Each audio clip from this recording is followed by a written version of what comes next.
Thank you, sir. Thank you, sir. This morning, sir, This have morning, sir, joined I the have call. joined the call. Yes, Let us ask let the us session. start the session. Please Good morning. advise everybody to, off the mic. Sure, sir. So, anyone, if you are in, switched on the mic, please switch off.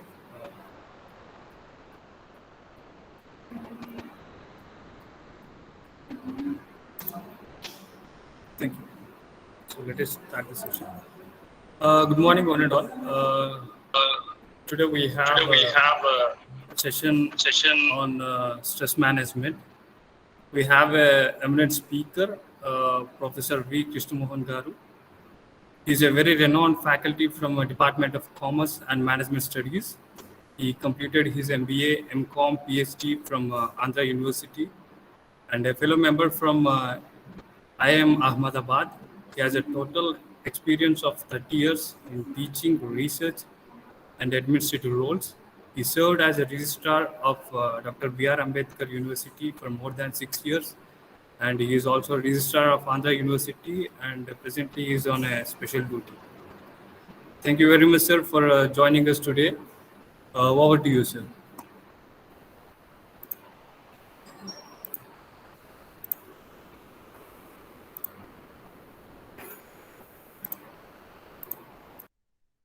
Sir, you are on mute, sir.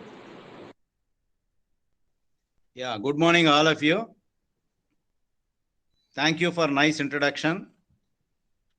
In fact, today is most auspicious day to Andhra University, as it happened to be the birthday of the founder of Andhra University,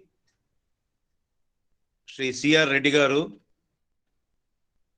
a renowned educationist who laid strong foundations. So, on this day, usually we observe alumni reunion day. Because of the non-availability of the chief guest time, it has been postponed to tomorrow evening at 5:30. And we provide the link. All of you may join tomorrow to listen to, wonderful messages that people are going to deliver. And I really thank Ravi Ishwarapu for asking me to deliver this session on stress management. And so glad this morning.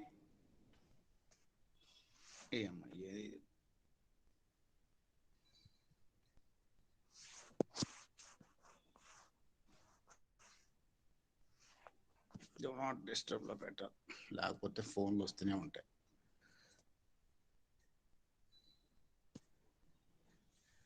Yeah, there is some technical problem, and I am giving the topic stress management,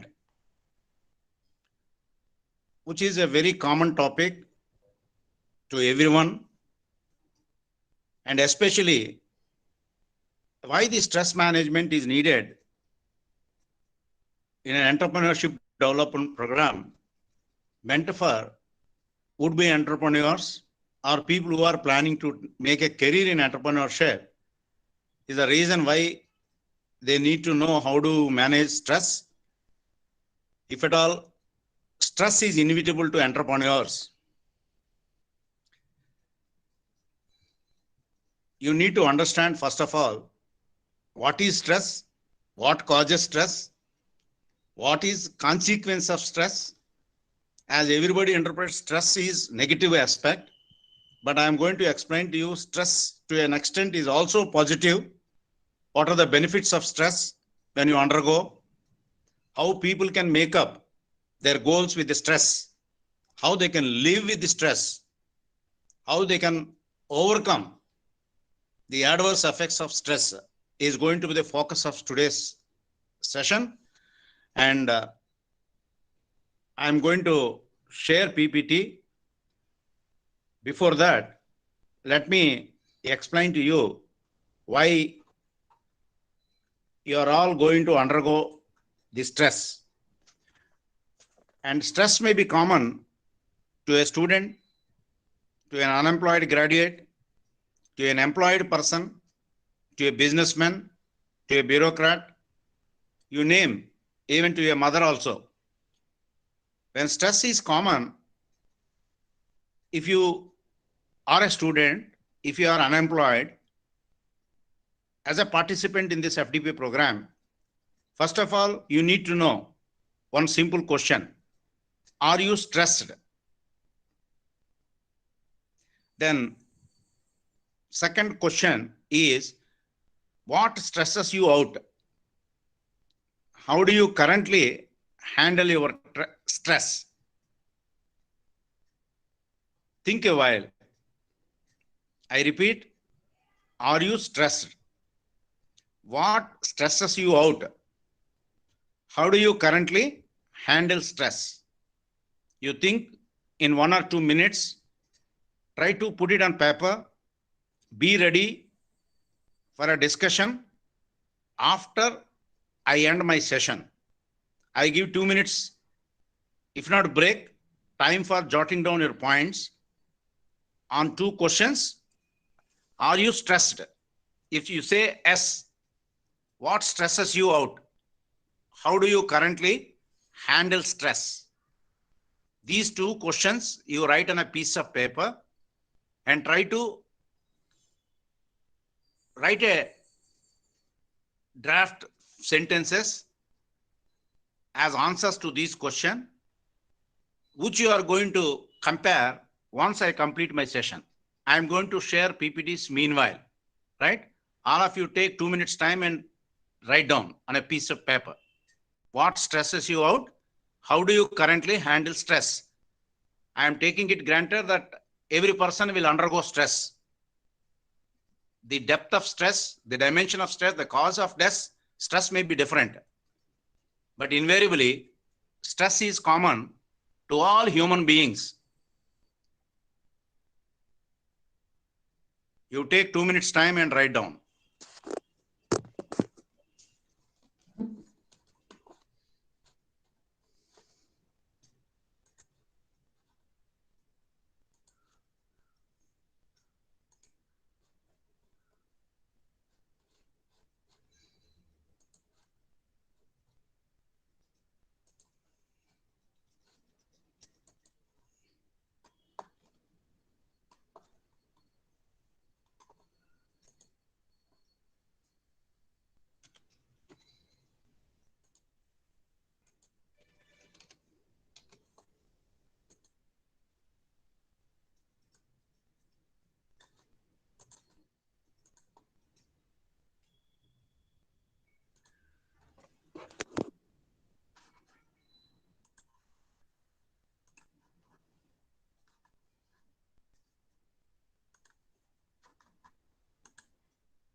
okay ఇది ఇచ్చాను కదా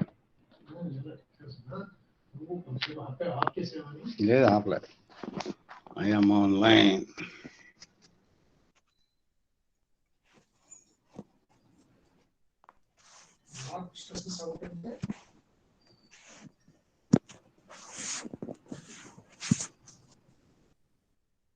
దేనివల్ల నీకు stress బయటపడుతుంది? వాళ్ళు ఇప్పుడు రాస్తారన్నమాట. నా class అయిపోయిన తర్వాత కంపేర్ చేసుకుంటారు.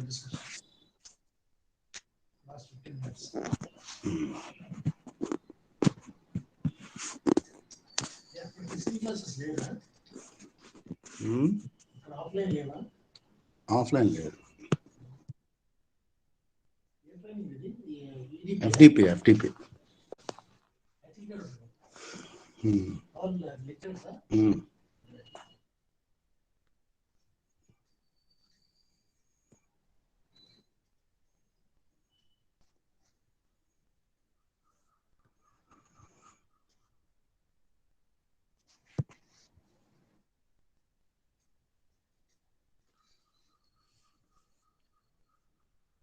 Now time is over. Are you able to hear me? Yes, sir. We can able to hear. Can you see the PPT?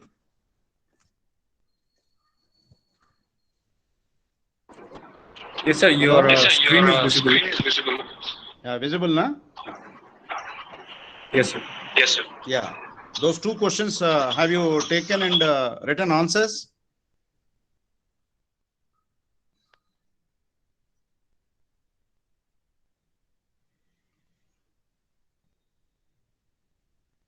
Do you see the full screen on stress management?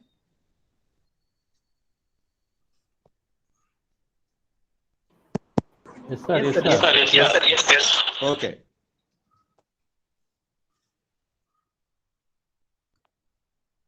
Now,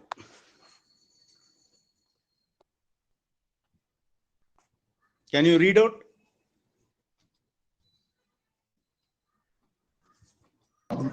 Yes, sir. Yeah. Okay then. Stress now is a I am body going of. to- Now I am going. Are you able to hear me properly?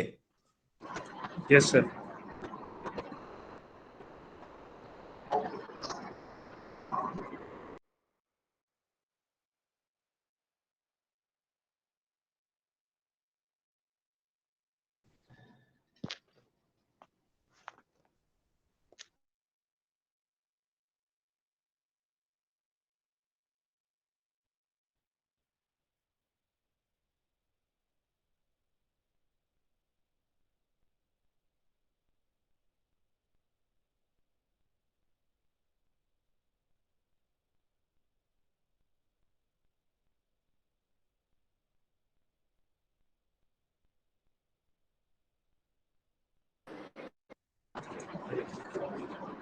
Sir, we can see the presentation, but we couldn't able to hear you.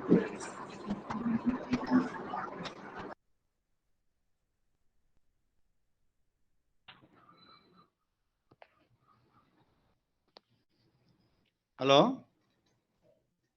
Yes, sir. We can hear you now. Okay. You can also see my screen. Yes, sir. We can see your screen.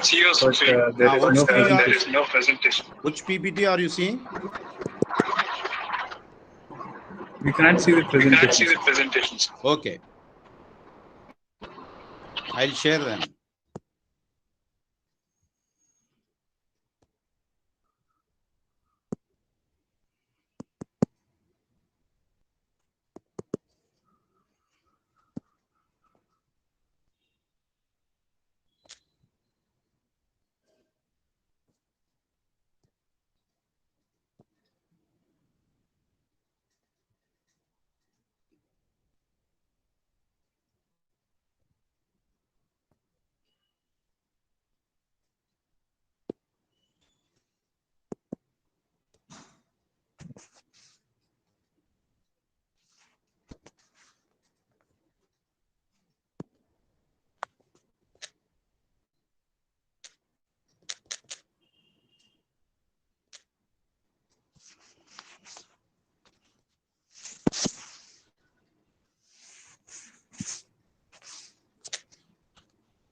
Sir, your screen Sir, your is screen is visible. You Visible can now. directly open Okay. the PPT. What are you seeing? that Shiva got you. Otherwise, you can share the PPT to us, sir. We'll share it.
Hello. Yes, sir. Yes, sir. We can hear We can you. hear you. Yeah. How about screen? We couldn't see We the couldn't screen, see sir. the screen, sir. Okay.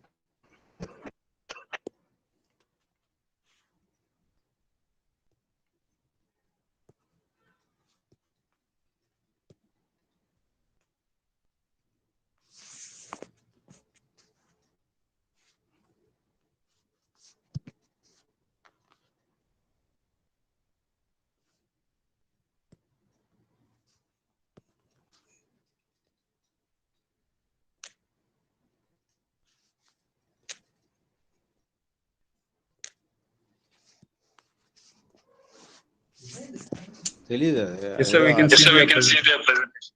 Presentation, are you able to see? Yes, sir. Yes, sir. Okay. Then the third slide explains to you what is stress. Now, what is stress? Stress is the body's automatic response to any physical or mental demand placed on it. Such a simple definition.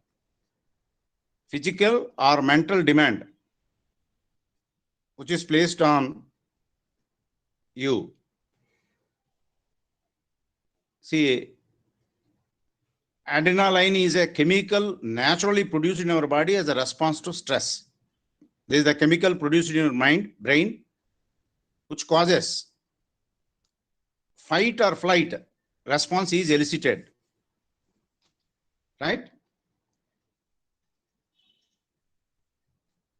Is all stress bad?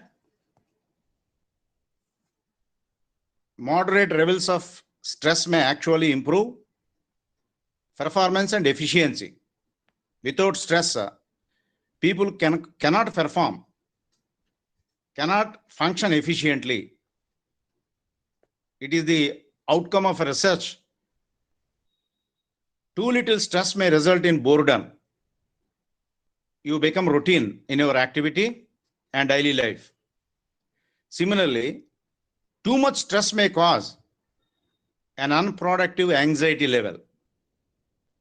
Therefore, stress is not completely bad up to an extent, but beyond a point, stress is going to become unproductive and causes anxiety. Because of that anxiety, your performance level may go down. Then you need to identify, in that case, what are considered to be stressors. What stresses you? Is it a situation? Is it an activity? Is it a relationship that cause the trauma to one's physical, emotional, or psychological self? When we visit certain places, you feel very happy, pleasant. There is no stress. But when you enter into certain places, you may feel threat, and you may feel strained, overstrained. Sometimes some activities do cause stress. Suppose a person who is not comfortable with driving, when he was driving, definitely he may consider very stressful because of the traffic, because of the fear of, meeting with an accident, or fear of non-observing, traffic rules, regulations. Similarly, relationships. When you talk to your friends, not all friends are going to be happy with you. When you interact with some people, you are so cordial, you are so happy, you feel like continuing your conversation. But when you meet certain friends or certain people with whom you do not like your company, definitely you feel strained and stressed. So situations may cause stress, activities may cause stress, relationships may cause trauma to one's physical, emotional, or psychological self. If you look at what are the stressors, when you're a school kid going to a school, if school is causing a stress, that is how people discontinue studies at school stage itself. Some people, they volunteer to work. Contrary to them, people consider work is a strain on them, stress on them. Work is a pressure on them. They are compelled to work. Such work also causes stress.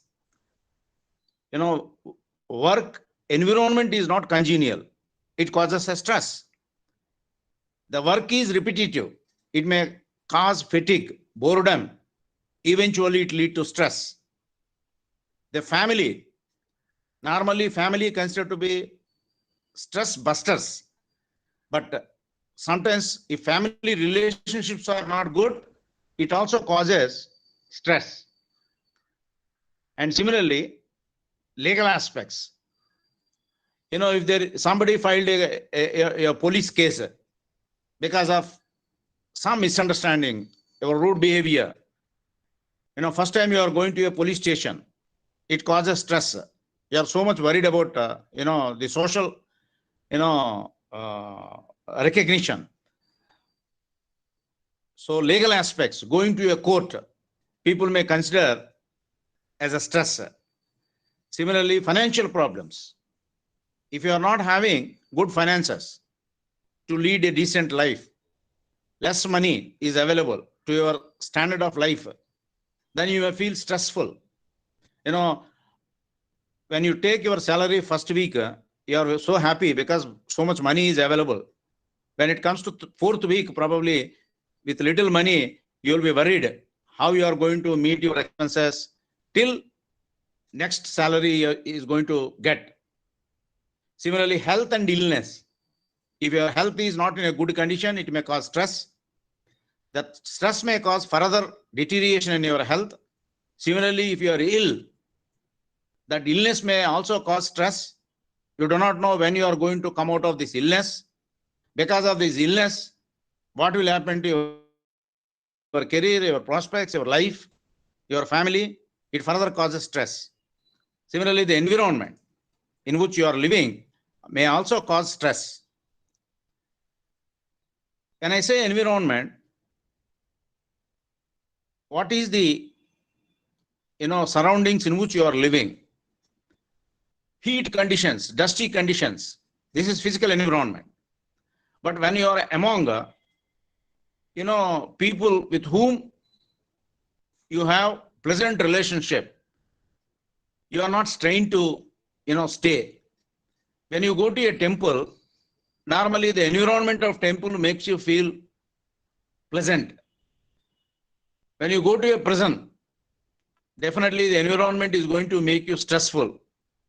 So what is the physical environment? What is the psychological environment in which you are living? And what is your living situation? These are all going to be called as stressors. What are stressors? Stressors are the reasons for causing stress in all of you. And what are the negative effects of stress? What are the negative effects of stress? See, the negative effects of stress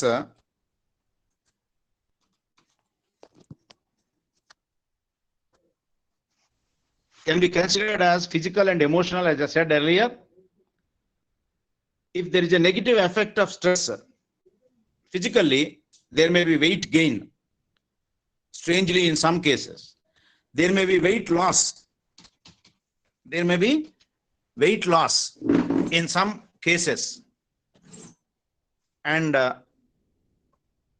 also, there may be unexpected hair loss in some cases. There may be heart palpitations, high blood pressure.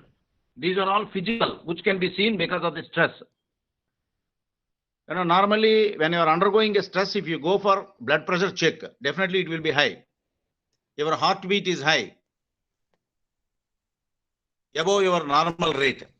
These are all indications of stress inside your body, knowingly or unknowingly. So all of a sudden, if there is a weight loss, definitely there is a stress. All of a sudden, there is a weight gain, excessive eating because of the stress. See, what are emotional effects of stress?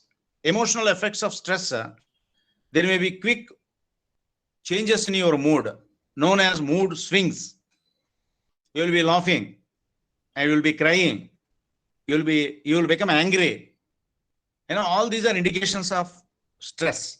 Your behavior is not normal. Your behavior is extraordinary, right? Your behavior, is unpredictable when you are undergoing stress. Similarly, stress causes anxiety because of your neurons. When you are undergoing anxiety, what will happen? What will be the consequence? Always you think negatively. That negative perception, negative thinking leads to anxiety in you. As a result of these, finally, because of your emotional disturbances, it can lead to depression. That is the most dangerous aspect of negative effect of stress. It can also lead to unhealthy coping strategies. Some people, because of the stress and strain, to get rid of the stress, they become addicts to alcohol, drugs. People who are habituated to take alcohol and drugs, you interview them. They always say that they are undergoing stress. Psychologists analyze the reasons for many of the people who become addicts of evil habits like smoking, drinking, right? And consuming drugs. This is all because of excessive stress undergone by such people. Now, how do you management of stress? Managing stress, you have to think of stress relief strategies. What are those stress relief strategies? Stress relief strategies are body relaxation exercises, right? When you are undergoing a stress,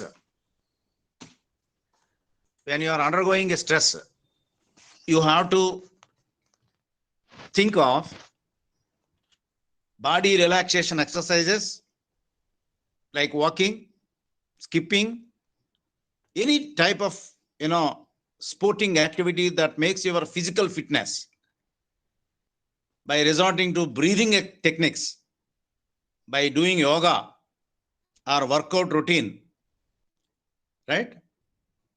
It can be physical exercises, it can be body relaxation exercise. When I say body relaxation exercises, if you play tennis, if you play football, if you play hockey, if you think that your body is relaxing, your stress and strain goes, then you have to consider how this body relaxation techniques and physical exercise go together. If none of these are causing Excuse me, sir. stress, then you can think of meditation, counseling. Excuse me. Yes, Sir, your PPT is not visible, I think. PPT is not visible. I'll do one thing, then I'll share it with the organizers. They can share. I think there is some technical problem.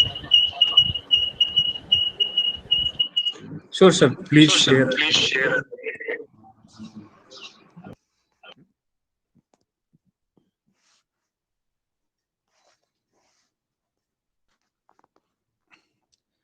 You know, 86 ending 163 is your number.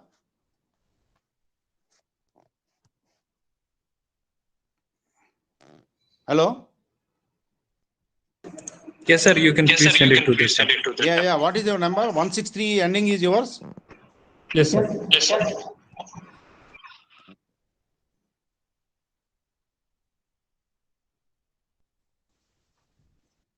That is why I said in the beginning, because I had the same problem with the FDP program earlier also.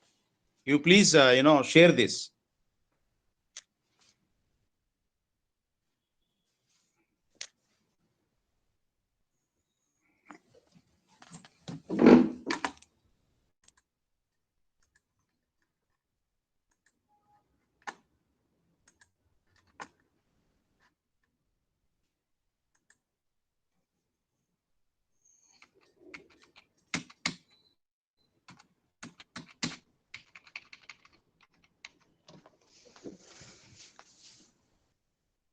It is sent. Please check.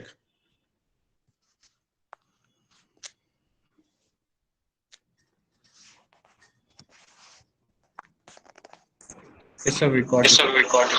Please share it, sir. Yeah.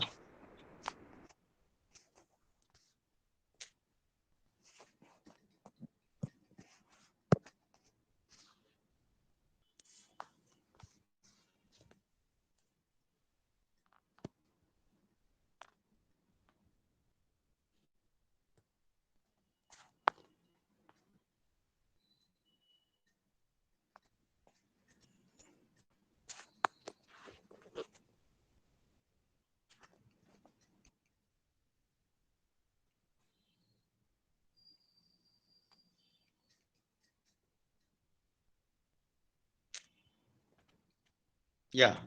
Yes. You show them one after another quickly.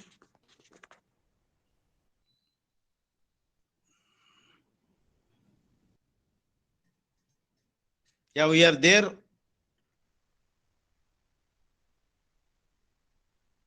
On slide number. Next.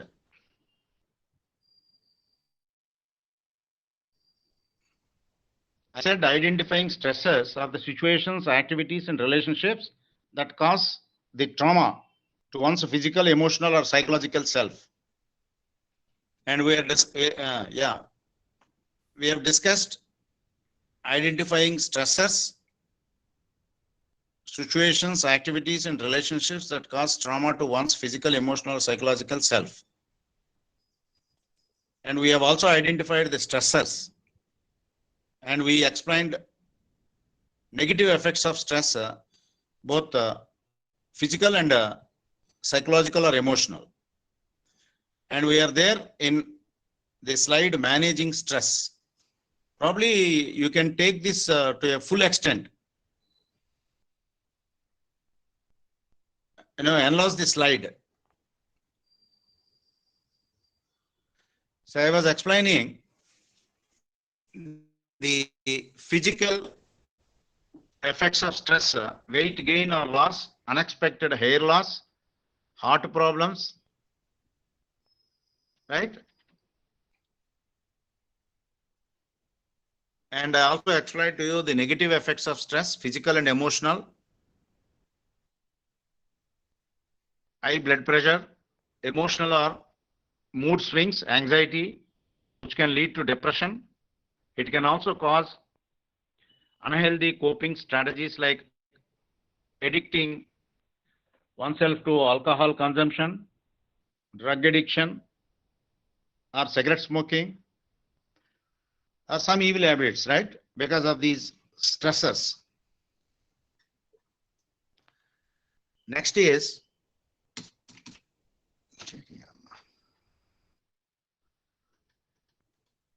managing stress. Stress relief strategies, body relaxation exercises, breathing techniques, guided imagery, or physical exercise like yoga, workout routine, meditation, counseling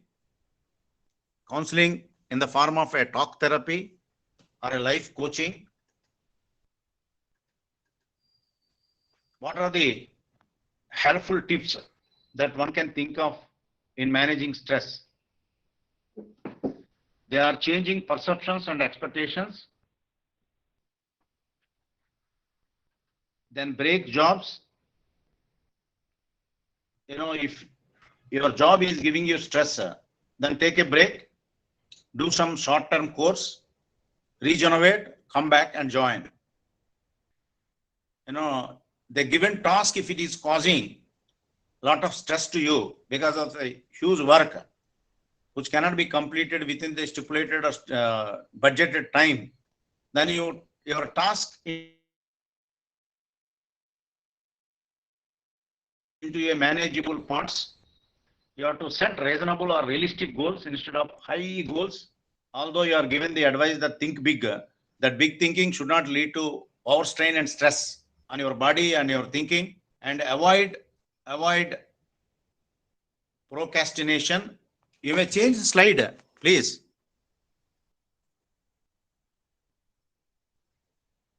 Yes, this is the slide I am using. And don't compromise your values or beliefs. You keep set boundaries. Schedule me time, not others' time. What all you can achieve, you prioritize. And important, most important, not very important, unimportant classification should be done, activities. And based on that, you schedule available time within your framework. And avoid taking too much coffee or tea. As people think when they undergo stress, normally they, consume a lot of tea or coffee. You avoid that. And what are the benefits of stress management? Go to next slide, please. The benefits of stress management: your physical health, first of all, gets better, and more energy and stamina gets into your body. Your emotions are stabilized. Otherwise, your mood swings ruin your relationships. Because of stress management, when your emotions get stabilized, you become normal. Very quickly, some people, they are very happy in 1 minute. In next minute, they become so angry. And these are two extremes. That definitely causes adverse effect on your healthy body. So always you develop positive attitude. Nothing is beyond my reach and everything is possible because of hard work. And luck is only 1% and 99% is hard work and perseverance. That should be your positive attitude. Always be hopeful. You become hopeful if you manage your stress. If not this time, next time I am going to do better.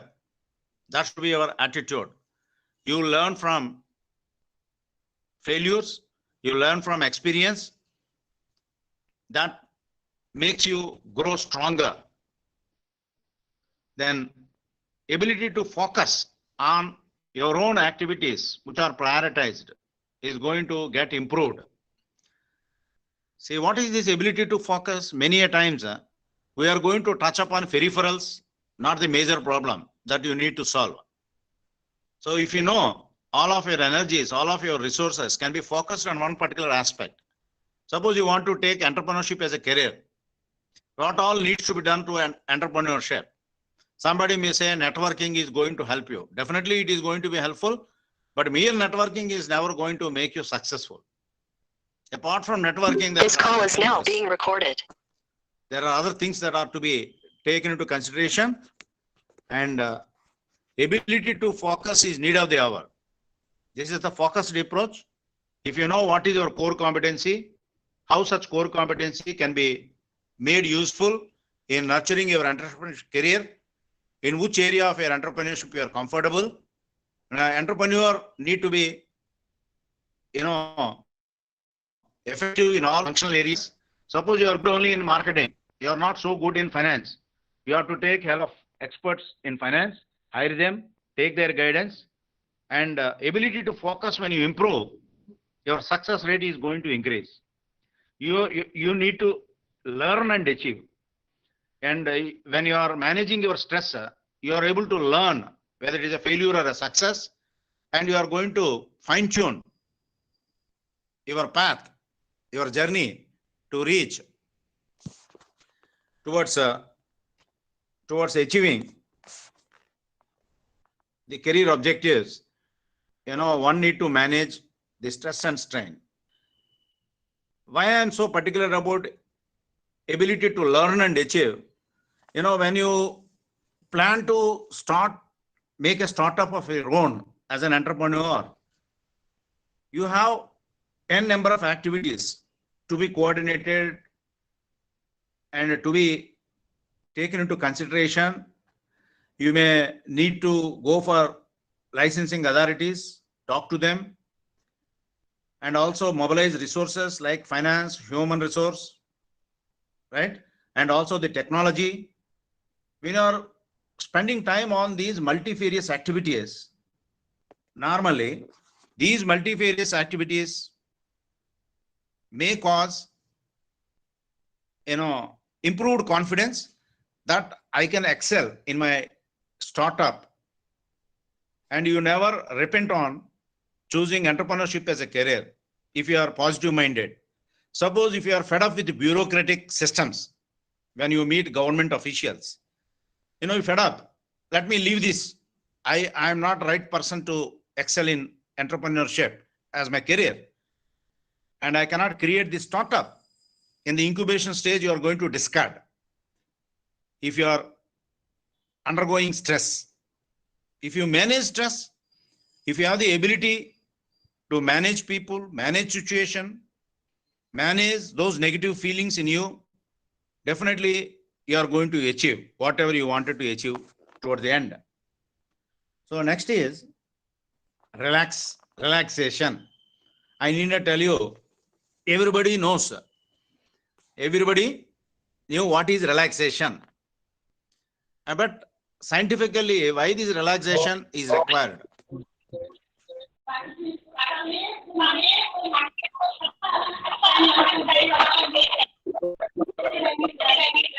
May I request somebody to mute the mic? May I request, all the participants to mute the mic?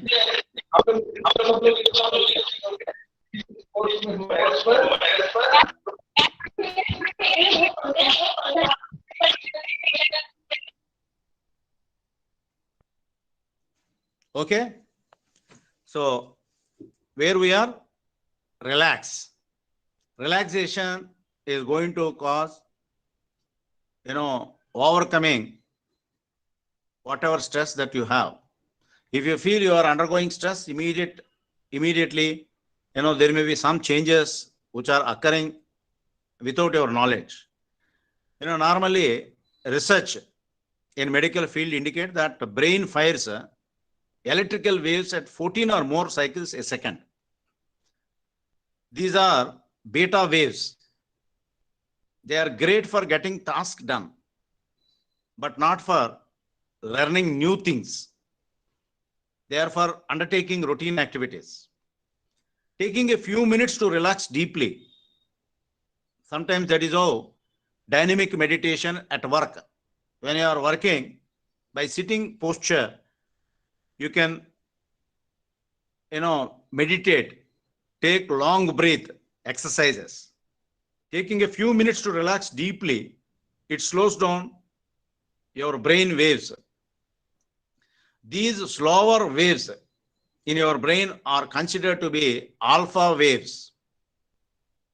They occur at between 7 to 14 cycles a second, contrary to 14 or more cycles in respect of beta waves.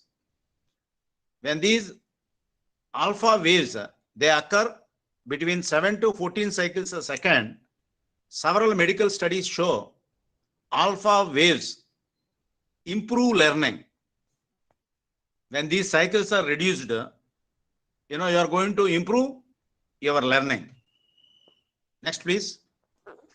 So these are relaxation techniques. Whatever gives you relaxation, it leads to lessening your stress. Of course, there are free apps you have at your fingertips, multiple resources through your electronic device to help you deal with stress. Some people listen to music, some people, watch videos, funny videos, complete relaxation. What is complete relaxation? It is a guided meditation for a happy, stressful, free life. When you are leading stress-free life, definitely your physical and mental well-being is intact. Complete relaxation is a mobile app which you can use. They guide you through meditation for a happy and stress-free life. One can check on your mobile app. Similarly, there is another mobile app called mindfulness app. This mindfulness app is also, deep meditation and knowing self, recognizing who am I, what am I, where am I, and what is my mission. Such deep thinking is called mindfulness. App is available. One can think of using this app. And there is another app called Calm. Calm is also going to provide meditation, sleep, relaxation. They guide you on these three important things. One is meditation, sound sleep, and relaxation. Similarly, Om Vana, meditation for everyone. These are the 4 apps which I could see on, in mobile apps of those executives who are undergoing stress. To get rid of stress and manage stress by resorting to any of these methods or using these mobile apps. Now, you can also undertake brief mindfulness exercise. What is brief mindfulness exercise? It is just sit in a comfortable position, close your eyes and listen. That is how you are going to, this is what is branded as inner engineering, very technical term. Hours together we can have discussion on inner engineering. Such inner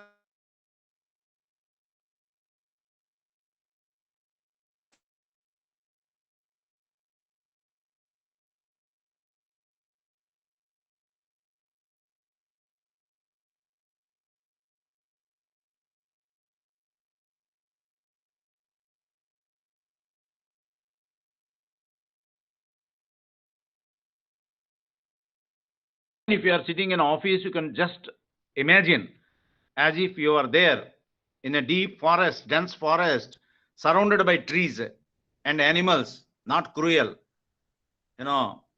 Such animals which you view, they're sattvic. Such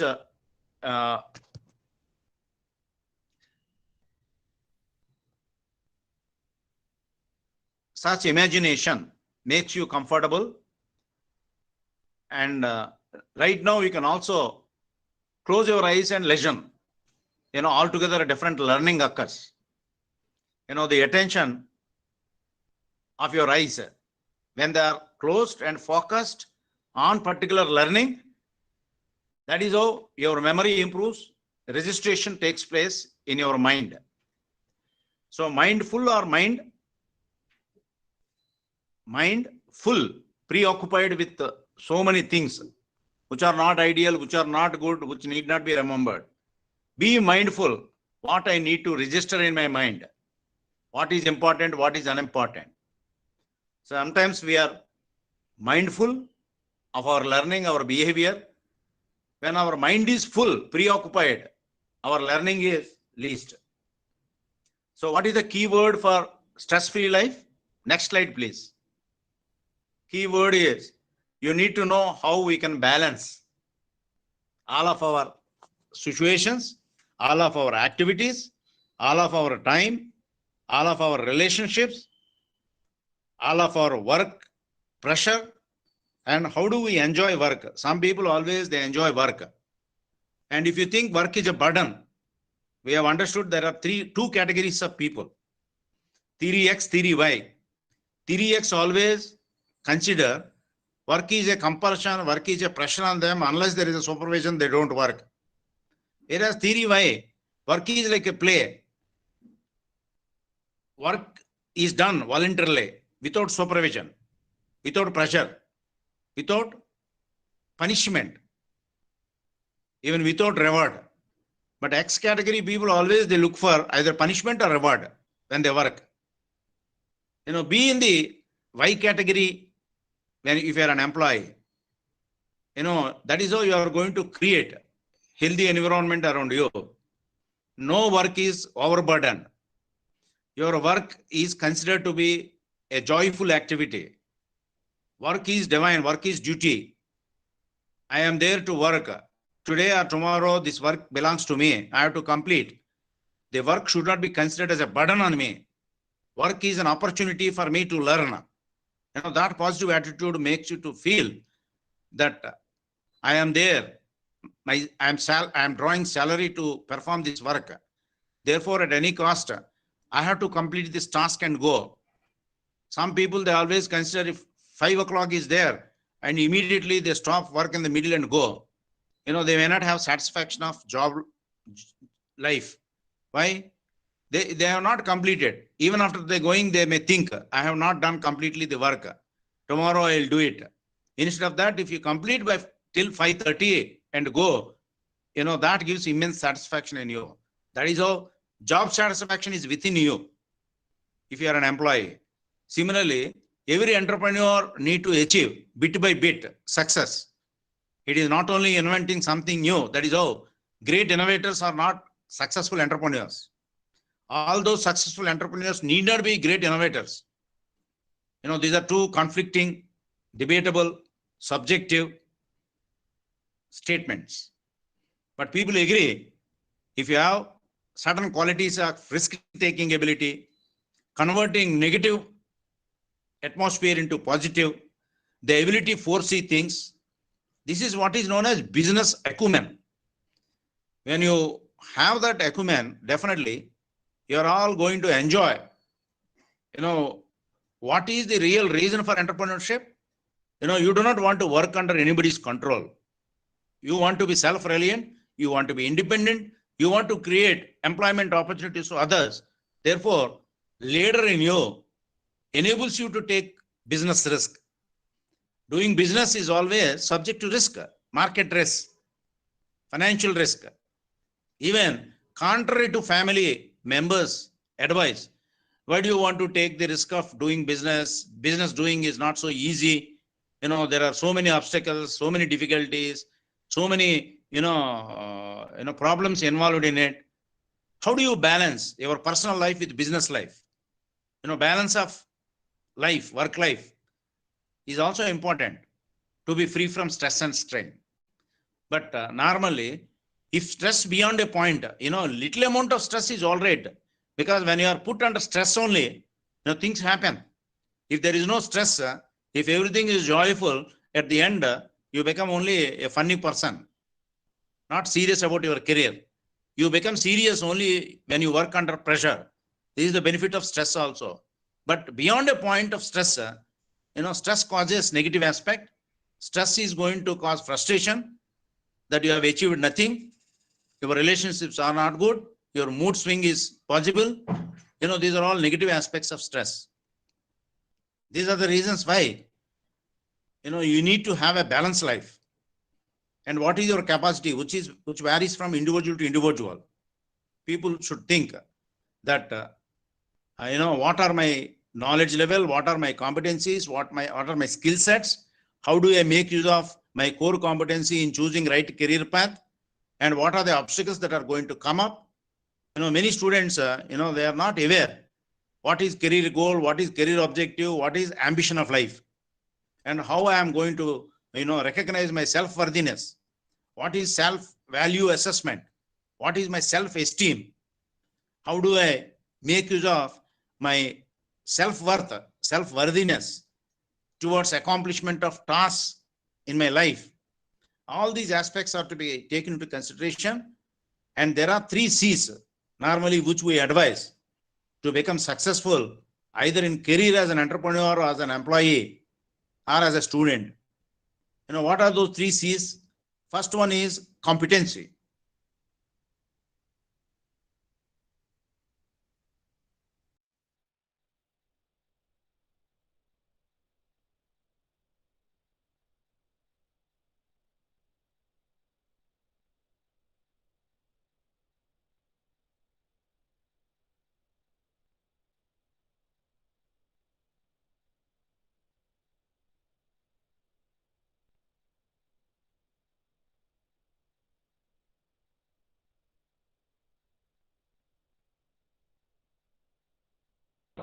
Entrepreneur is required to balance all these and make our understanding of life, profession, what are our primary objectives, what are our secondary objectives, how do I balance? So if you are able to succeed in balancing all these dimensions, all these pressures, and you are capable of overcoming those obstacles created in the process of entrepreneurship, at the end, you are going to become successful. If you take the case studies, live case studies, how Narayana Murthy, who created Infosys, which is a global level company today, with the help of his own friends, admitting that I may be good as a technocrat, but I am not good at marketing, I am not good at finance. Even his wife has given jewelry for pledging with bank and taking loan. That is a success story if you read for such people, who became successful, highly successful because of the networking, because of the friends, because of the confidence reposed by others on him. And how do I create such situation by myself? Keyword, although is a balancing, balancing is not easy. Once you are successful in balancing, definitely you are all going to succeed. Stress, one should not be, keep away from stress. As I said, stress to some extent is going to cause a wonderful, drive in you.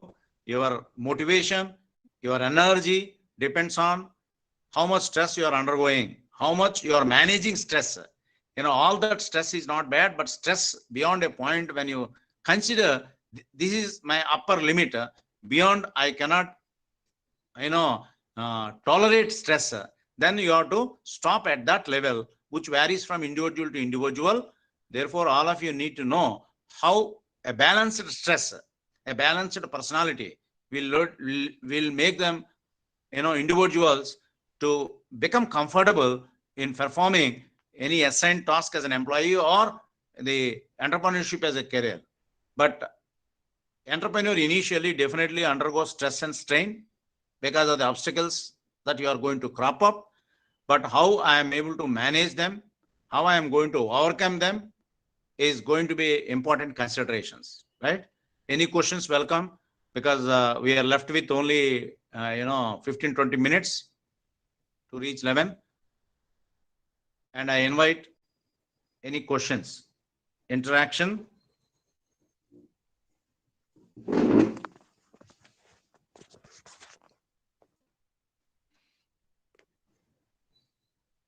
You may ask, are there any general remedies?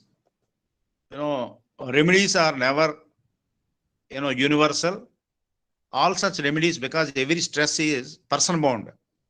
Therefore, general remedies can be there. They are not universal remedies to cure all of your, stress levels. What suits you, you only can decide. Suppose some people, as I said, they play more, they eat more, they watch TV, they listen music, they walk.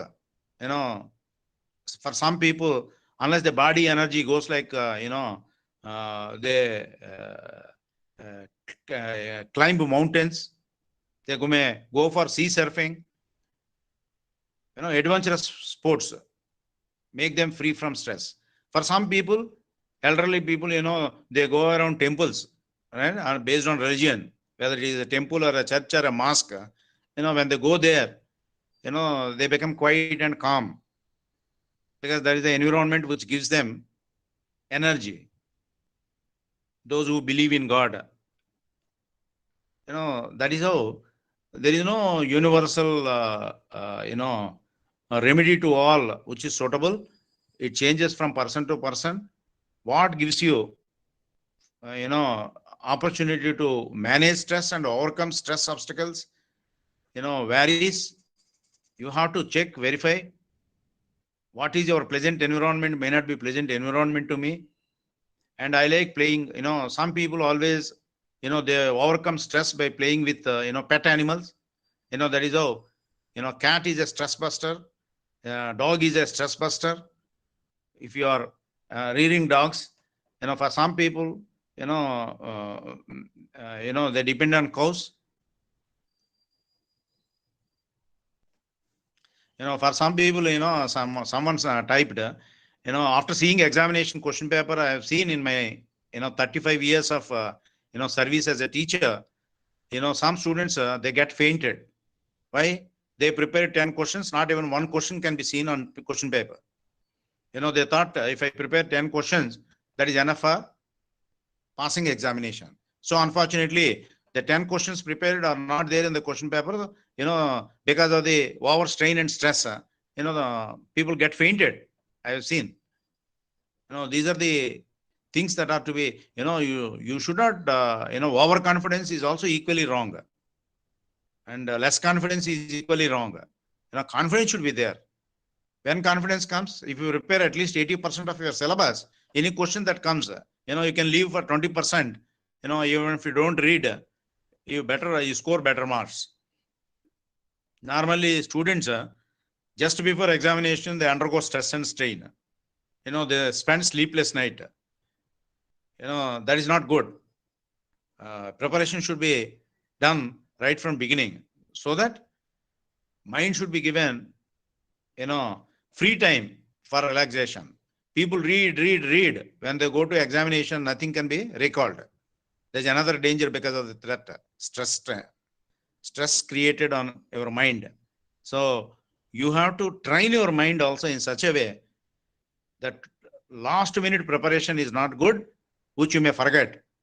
Normally, people are under the impression, if I read just before one day examination, I can remember well and rewrite. That is not good.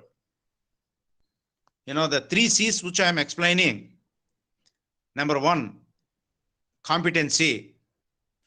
If you got competency, you never feel overburdened. Any situation can be handled positively.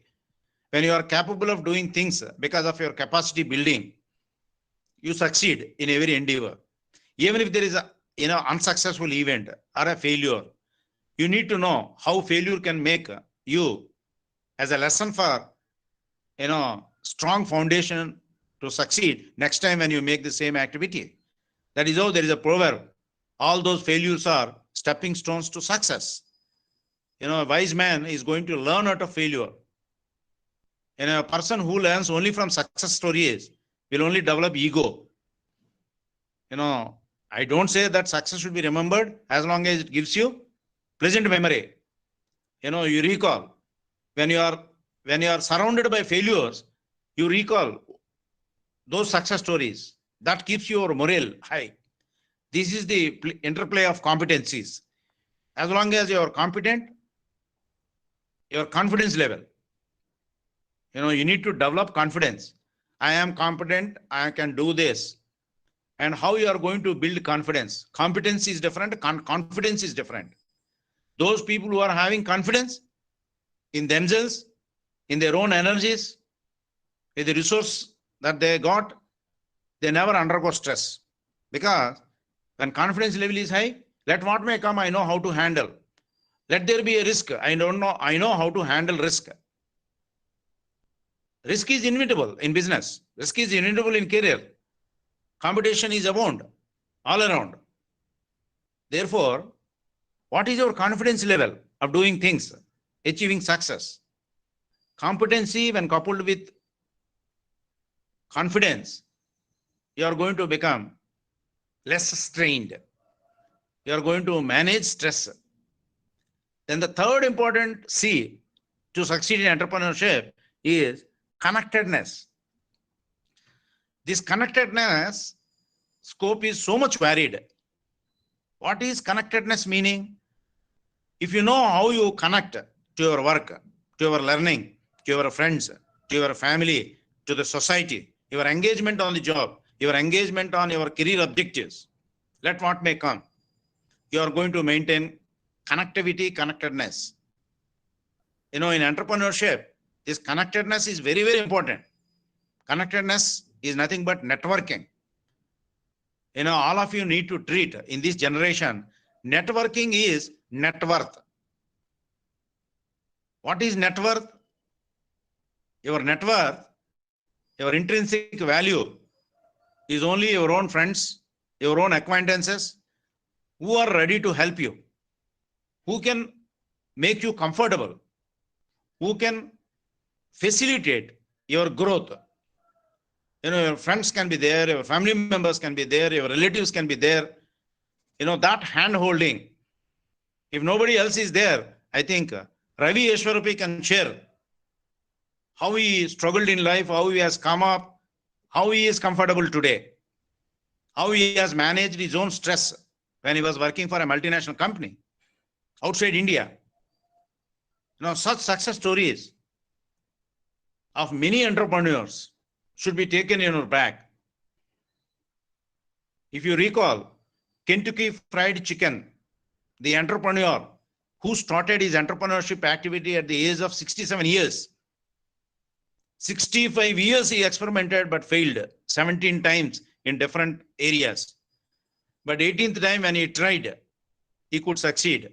Of course, after 5-6 years, he sold away all patents and given license to somebody else to deal. But that new businessman did not dispense the photo of the old man, which is the logo of Kentucky Fried Chicken.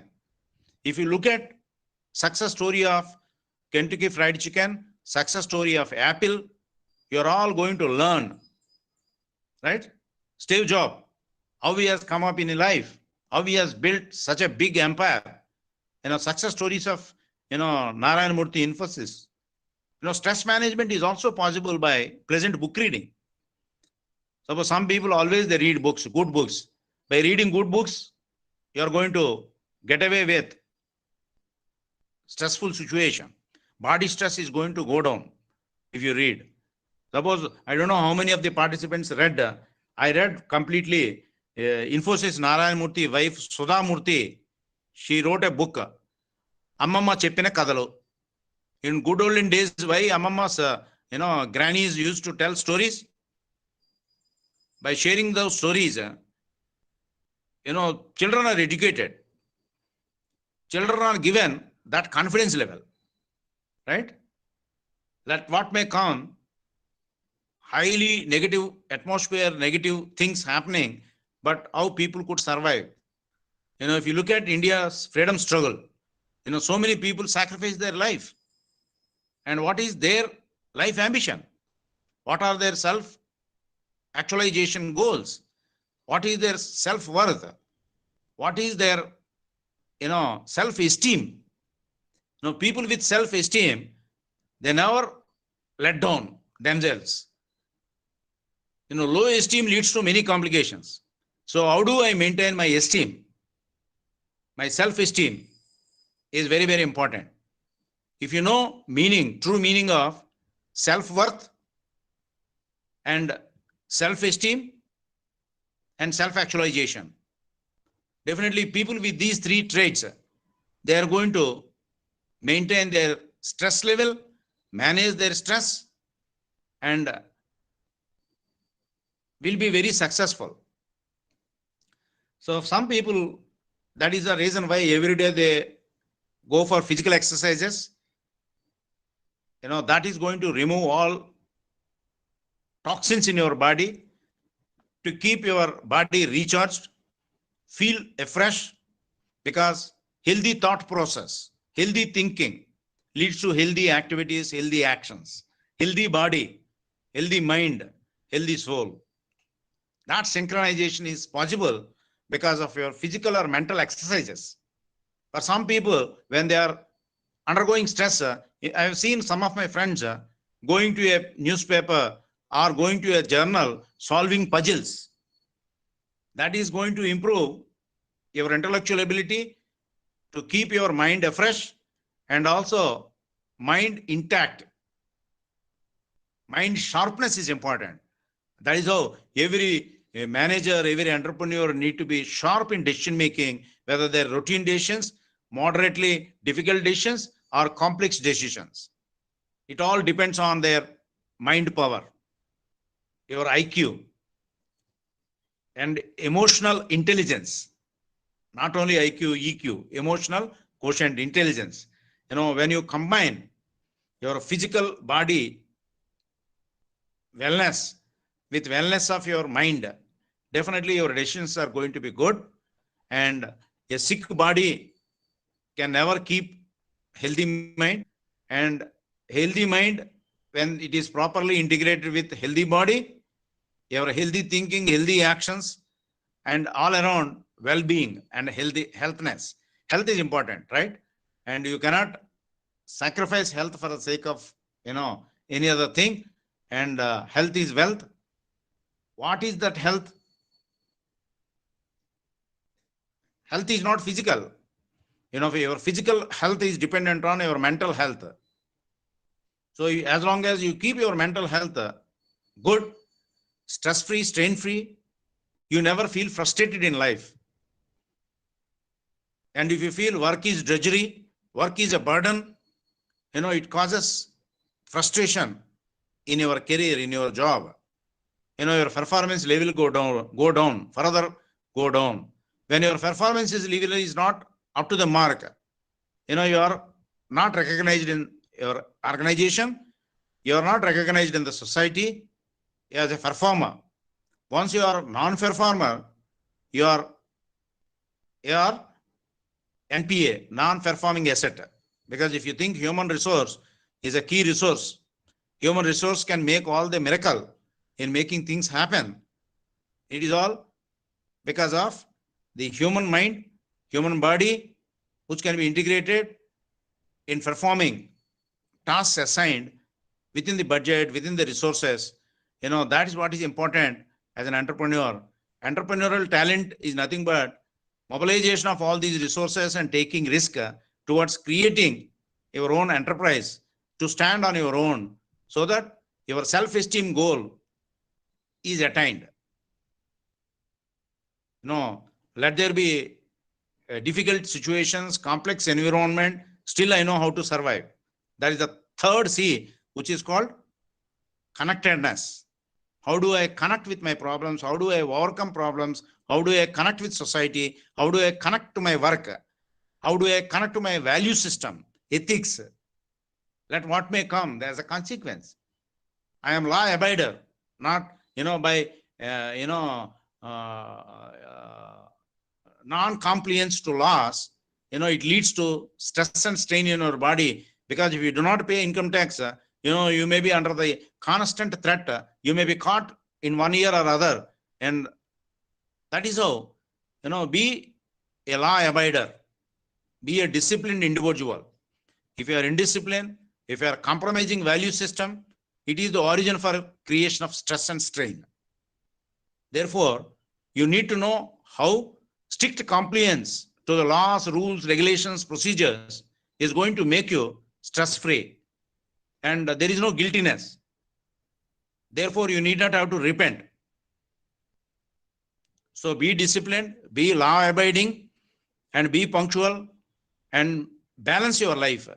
That these are the reasons why I think I wanted to explain, in an FDP for entrepreneurs, and entrepreneurship is the focus. But entrepreneurship, everybody advises only, success stories. If you listen, we are very positive, but you should also know the ground level realities, how this is going to be, very difficult, career.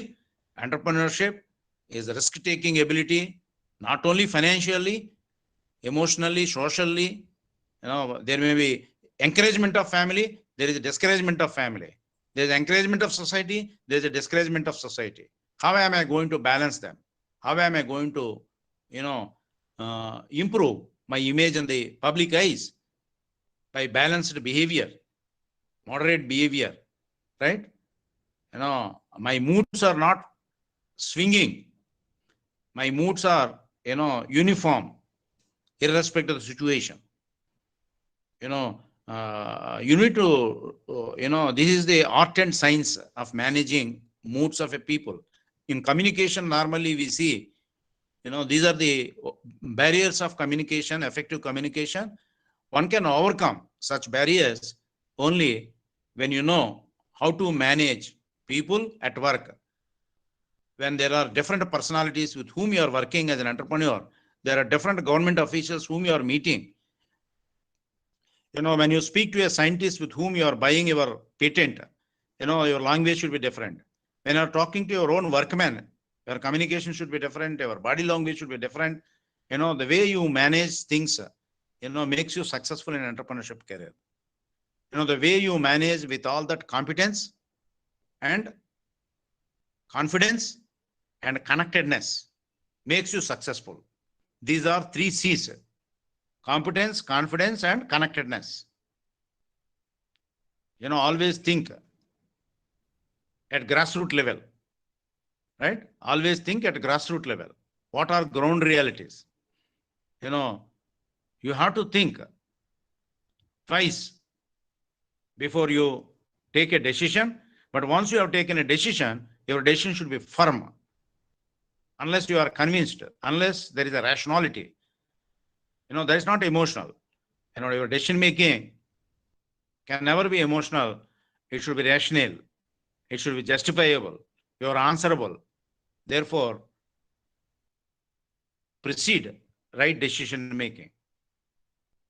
Be it business, be it career, be it study, that's very, very important. With whom you are surrounded by. Who are your friends? There is a proverb. Tell about your friends, I will tell you about your personality. You need to improve your personality by overcoming the stress. Stress is such a, I don't say important, but a very considerative item. It should not enter. If at all it enters, it should encourage to put more efforts, hard work. And unless you are put to stress and strain, the real intrinsic value of an individual can never be out. People under stress, when they perform, performance level is going to increase. Instead of, a stress-free environment you provide. That is how these days children are brought up in a very, very, environment conducive to them, with an anxiety on the part of parents that my child should not undergo the troubles that I have faced at this age as a child. So that protective environment, keeping all these children away from ground realities. Therefore, when they grow up in their age, they are unable to decide on their own. You need to make them how to live on their own legs. How one can live on their own instead of feeding. This will not create, ideal personalities.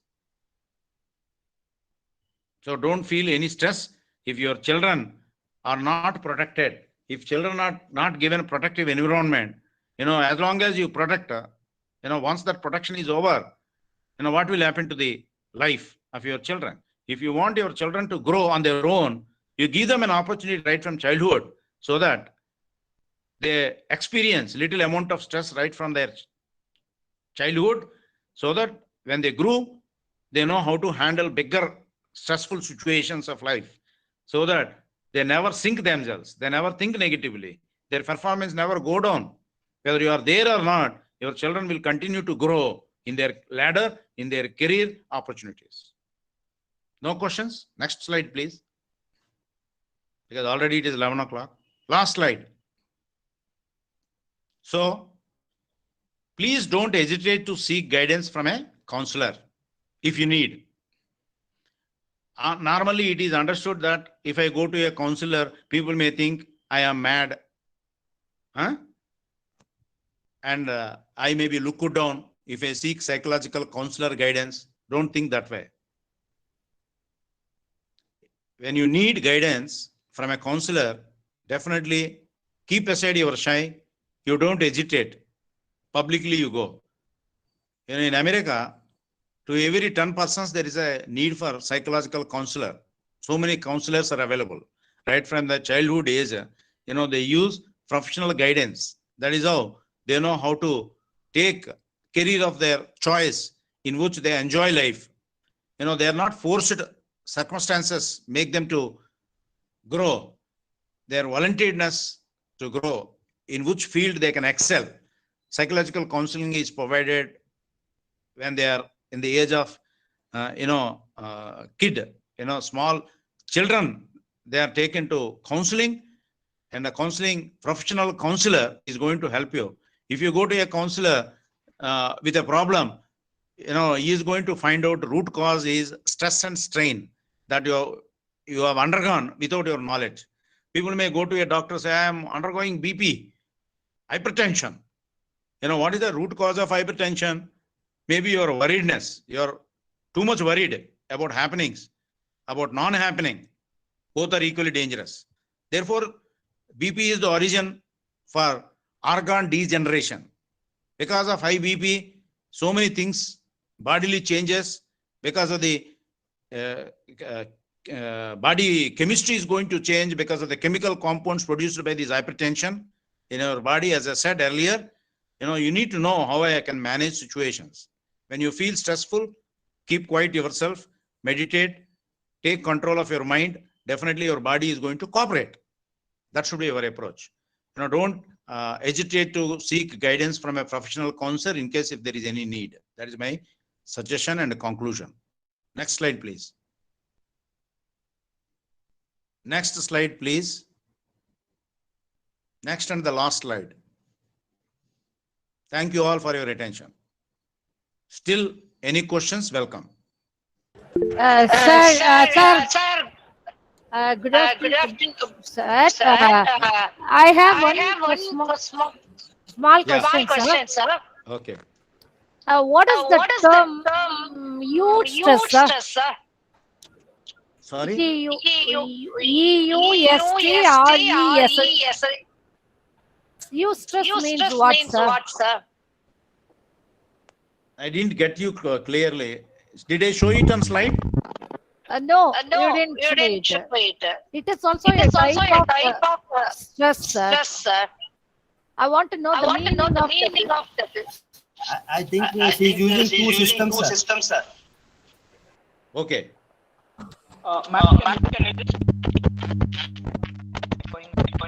Can somebody read out what is her question, or type it on chat box? I'm not able to hear her properly. Please type it on chat box. I'll respond.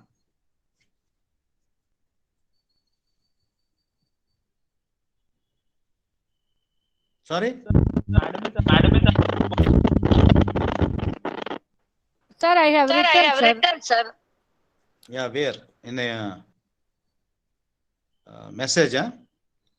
In the chat box, sir. Yeah. You are present in everyone. Click to video call. Chat box. Okay. I'll check.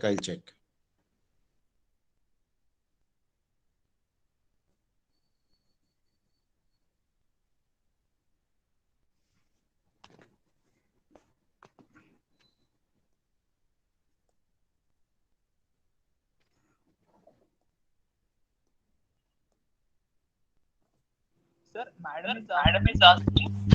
EU stress. Yes, sir. Yes, sir. Stress. EU stress. Say, did I use in any of the slide? Electronic gadgets usage stress, right?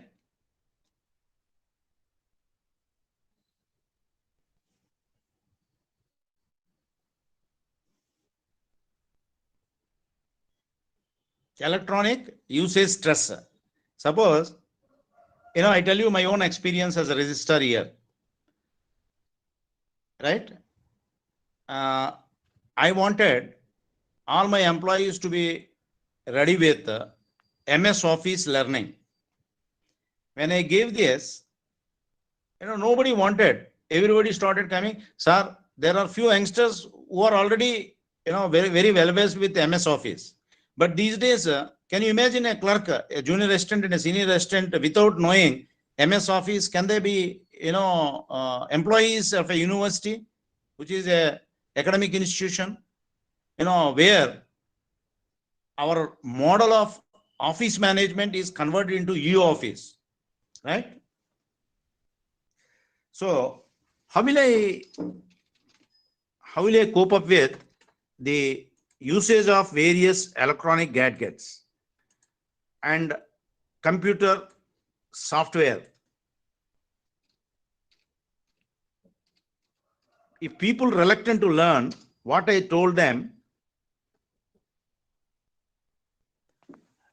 you have to be positive, because in your own interest, we imposed this. If you fail, if you are, 4-year service, 3-year service, they say, sir, my service is over in less than 2-3 years. I will be retiring. Why should I learn at this age how to type on a computer, e-office? Then what will happen to the academic institution? This eustress is a positive form of a stress, having a beneficial effect on health, motivation, performance, and emotional well-being. That's the meaning. What did I say? A positive form of stress having a beneficial effect on health. I said earlier, EU stress is some amount of stress is always beneficial. I kept to those all junior assistants, although they are retiring in 2 years time frame, I said, unless you learn MS Office in 6 weeks and produce a certificate, your next increment will not be given. That is the stress I created. As a result, 80% of them, they learned. 80%, whoever expressed their inability. Therefore, a positive form of stress having a beneficial effect on health, motivation, performance, and emotional well-being is called EU stress. Did I answer your question? EU stress means doing positive during positive stress.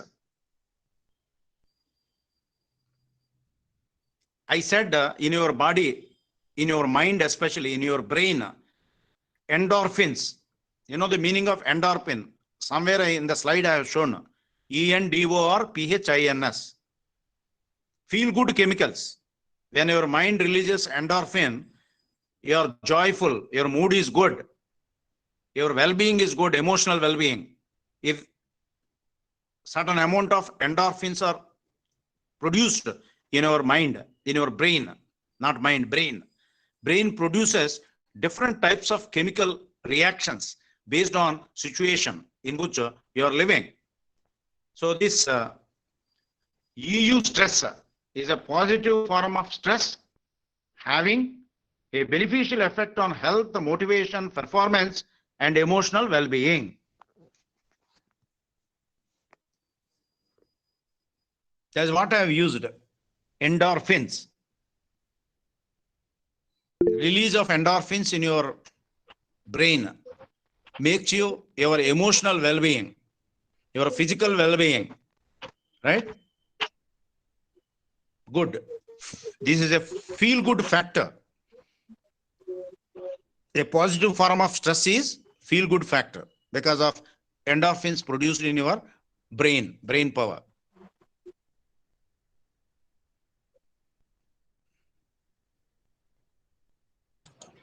Anything else? Vicky Patnaik, you have raised your hand. Could you please ask for on your mic and ask the question? Sir, can I speak? Speak, Andy. Speak, sir. I am Sir Patnaik from Bulgaria. Sir, actually, it's a 30 and a good session. Positive stress, negative stress and all. And you made us revisited our MBA, effective communications. And stress management, and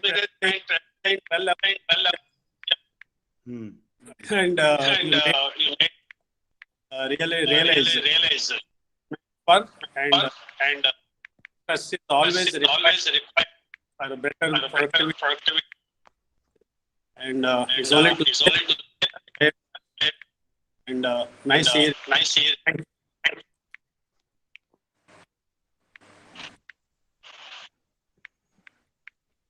I think some problem with the audio. Your voice is breaking.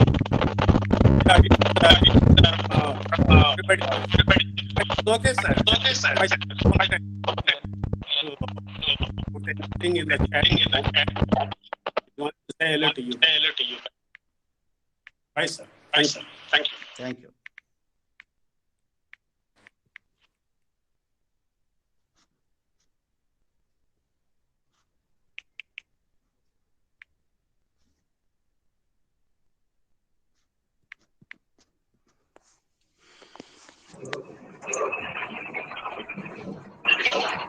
Thank you, Patnaik, sir, for asking the question. Any question? Still, any of the participants would like to ask questions, please ask now.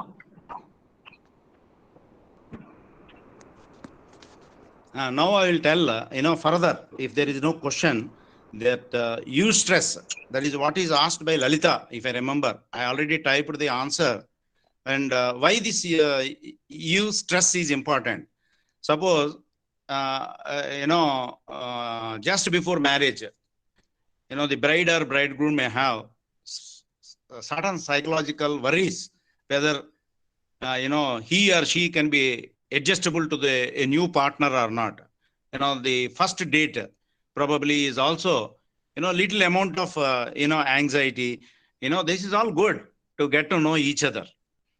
Similarly, if you go to a movie may be good or bad, scary, funny, that expectation may lead to, sometimes with all that fears in our mind, we go. That amount of stress is good. Fear of examination. Unless there is a fear of examination, students will not prepare. Understood? Therefore, that amount of stress, unless, perceived to be, examination, I have to qualify, I have to be ranker number 1, people will not put best efforts, time. That stress in a way is beneficial to one's own life, to the mankind. So therefore, use stress is a type of stress that actually important to us to have in our lives. This is good or bad if you ask, definitely it does good because it produces, positive feelings of excitement, fulfillment, meaning, satisfaction, and well-being. Suppose, after studying in a college, you have gone to a university. The amount of, stress that may be there. How will be the new university? I am all these days comfortable with my college where I studied my intermediate and degree, but university is altogether a highly different environment. Am I cope up with the university level environment or not? Therefore, induction program or, although, it has led to ragging, but initially there used to be introduction, seniors meeting juniors, so that all their doubts, mental worries, they are overcome. This is all, the positive type of stress is known as eustress. If there are no questions, let us close. Distress is different. Somebody is asking, what is distress? Distress is frustration. Because of frustration, when people feel distressed, helpless situation, it may lead to frustration in life. That is how extreme steps may be taken. People who are scared of examination when they can't appear. We have seen that very recently in the newspaper, it was published. After all, one subject failure in medicine, MBBS, the third year MBBS student committed suicide in the room with a suicide note that she is not suitable to study medicine. And she brought, bad reputation to the parents by her failure in one subject in third year. She has not looked at past she had in first 2 years in all subjects.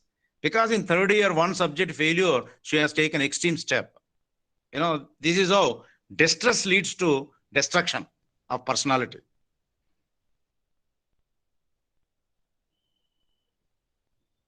Am I right?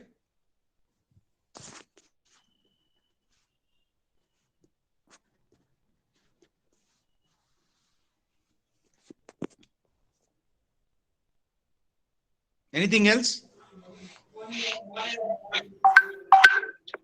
Sir, tell any specific way to propose the test. What is the time frame? Is it over? Sir, till 11:30 we can proceed. Okay. Then we got, I think, a few more minutes to go.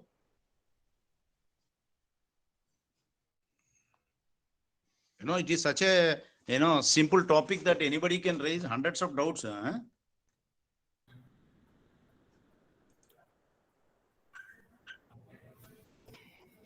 Similarly, I'll continue. EU stress is on the first day. Excuse me, sir. Sir, Professor Sema have asked some question. Okay, where is it? It is in third box. No, how today basically office. Sorry?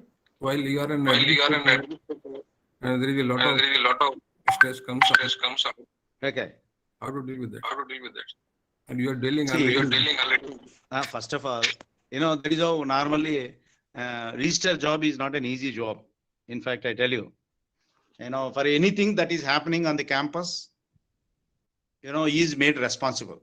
People say he is scapegoat. For all judiciary, registrar is secretary, therefore, for everything, be it property, be it faculty, be it non-teaching staff, be it students, scholarships, admissions, for everything, if there is any court case, it is the registrar who is dragged to the court. Registrar is answerable, including RTA, because of the litigancy, right? So also work pressure. Today morning, normally what is happening because of these electronic devices, today morning I received messages over phone. By evening I have to give compliance reports which run into pages. See whether this task can be accomplished within the time frame by evening 4. Always they keep deadlines. Send report by 12 noon, send report by 4 p.m., send reports by tomorrow morning 8. When information is already available, which can be furnished, all right. If information has to be compiled, then who will compile such information? Tables, that information is not readily available. How do I make up? And finally, who is responsible? And people are going to ask only one person, that is the registrar, right? So how do you handle such situations? You should have planning.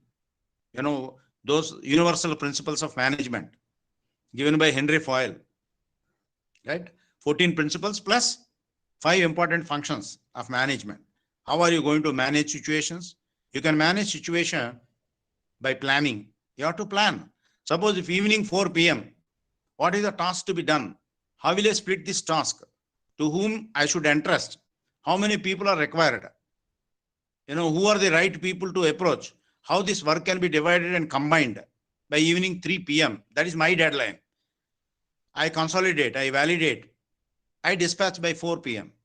If I know who are the right people, what are the right resources, where such information resource is available, I have to plan who is information collector, who is a compiler, who is a processor, who is presenting data and information in final format.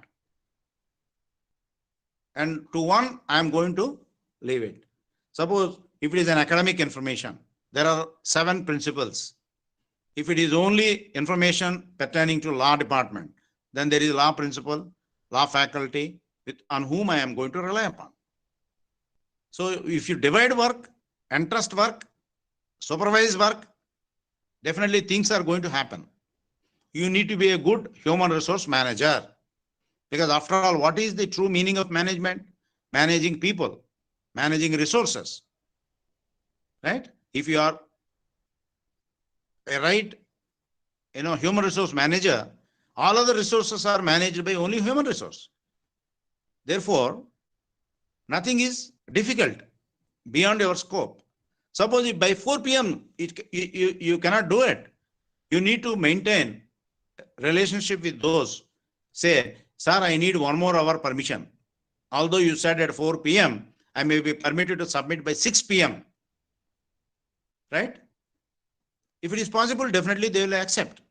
But how you are going to justify is important. This is all planning the activity in advance if you have information. And always plan A is not going to work out. Then you have to check with plan B. Plan B should be there as a contingency plan. That is how you become successful as an administrator. Then planning, good planning, sound planning leads to organization. How you are going to organize the work, divide the work, entrust the work, delegate the authority to do work, compile, complete the work, task. This is where I think you need to build a team. You need to motivate team members. If you are a good team player, then definitely team is going to facilitate. And who is much stronger than I, believe in that. If you get cooperation from people, definitely miracles can be created. Planning, organization, then directing. It requires little command. You have to direct, order, inform. Right? If somebody, that's where I think leadership, how you are going to order. There are different styles of leadership, autocratic versus democratic, fully autocratic versus fully democratic, laissez-faire, and giving complete freedom to people. Right? Both are equally good, both are equally bad. Both are having advantages, both are having limitations. But according to the situation, how you are going to align your leadership ability? If you resort to carrot and stick approach, where carrot is going to work out, where stick approach is going to work out, where you threaten employees if they fail to perform, memo will be issued, disciplinary action will be taken, it will be treated as dereliction of duty. This is all important when you are directing. Directing requires leadership, directing requires communication, directing requires providing clarity, who is to do what is expected outcome. All these things are to be there in the directing. Planning, organizing, directing, and communicating, and influencing them, supervising them, coordinating them. If you see simply interest, and at the end, 4 p.m., if you ask, give me document, they may not give. Then what will happen? So you have to monitor what is happening right from beginning. Where there is planning, there is a need for controlling. You need to control. Controlling is nothing but strict coherence to lay down objectives of our planning. What is controlling? Controlling and planning are siamese twins. Where there is a planning, there need to be controlling, because the results happening, that activity happening is in accordance with what is envisaged in your plan. So controlling is monitoring, controlling is reviewing, controlling leads to corrective measures proactively, so that much before severe damage occurs, through your control mechanisms, you are going to handle situation. This controlling is going to evaluate who is doing what, how much is done, who is responsible for not doing, and what best can be done, how we can improve our performance next time. Every controlling leads to better planning. So these are 5 important functions any manager can do. If you are good at these 5 dimensions, definitely you are going to be successful as a manager, as a leader. Every manager is also a leader, every leader is also a manager. How I am going to combine these managerial talent and the leadership ability makes you at the end successful. If you take care of these universal functions of management and the 14 principles of Henry Fayol, definitely you are going to succeed in whatever endeavor. As a manager, as an entrepreneur also, these basic principles are required. But good governance is also important. Transparency is important. Networking is important. And winning the heart of people with whom, a leader can never become a leader without winning the heart of followers. So if followers, how strong they are in believing you, whatever direction that you give, definitely, in toto, people accept and perform, right? That is, strict coherence leads to, attainment of group task. Suppose if the group is given a task, in the group, again, subgroups can be made, and in those subgroups, who is to do what, that coordination is also part and parcel of your job. How well you are coordinating the work, how well you are coordinating work with the people with whom you have entrusted. Without coordination, there is no control, right? Without coordination, there is no result. If you look at management view, systems point of view, every system has a set of inputs. What are my inputs available? What are all resources that I'm using? There is a system, there is a procedure to transform these inputs into desired output. Whether I'm attaining the output or not is known through a feedback mechanism. That feedback is nothing but review and control, right? Systems view input, process, output, and feedback. If you apply this model, your management is systematic, scientific, and you are going to achieve the results. And to a given level of input, desired output you produced. To a given level of input, more output you produced. You are efficient and effective. Efficiency and effectiveness are not same, although we use loosely these two terminologies. Your efficiency and effectiveness, both are equally important. Your efficiency is doing things better, right? Doing things better. Doing better things is effectiveness. Doing better things is effectiveness. Doing things better is your efficiency. When these two combine deficiently, you are a successful manager. That is needed not only to managers, that is also needed to entrepreneurs also. Because entrepreneurs need to be a good manager, good leader, good communicator, good planner, good organizer, right? Good reviewer, good mobilizer of resources, and above all, good at taking risk of investment, risk of training people. If people are not performing, you need to know how to train them, how to orient them, how to induce them, how to motivate them. How do you maintain morale of your employees? This is all important. Once morale and motivation is good, everything is happening in accordance with what you wanted to happen. Right? Anything else?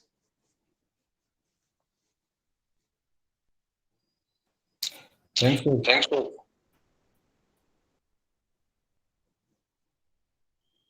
I think Harish. Thank you, sir. 1:30. Yes, sir. It's almost 11:30. It was a really good session. Managing stress is very important in present day situation too. If anybody Now we wanted are in a PPT, after no problem. If anybody wanted PPT, please share the PPT. Sure, sir. Definitely, we will be sharing the PPT of those to others. Sir, managing stress is very important, sir, because we are in a situation where new variants of COVID are coming up. It is not only disturbed our lifestyles, it also disturbed our livelihood. So it is very important as an individual and as a startup also. You brought me this COVID situation into discussion. You know, whoever has died in COVID pandemic situation, they died not because of the disease. They died because of the fear in their mind. Oh, I am affected with COVID. I may not survive. That leads to heart attack. That leads to hypertension. That leads to failure of vital organs. Definitely, because Yes, this is the stress.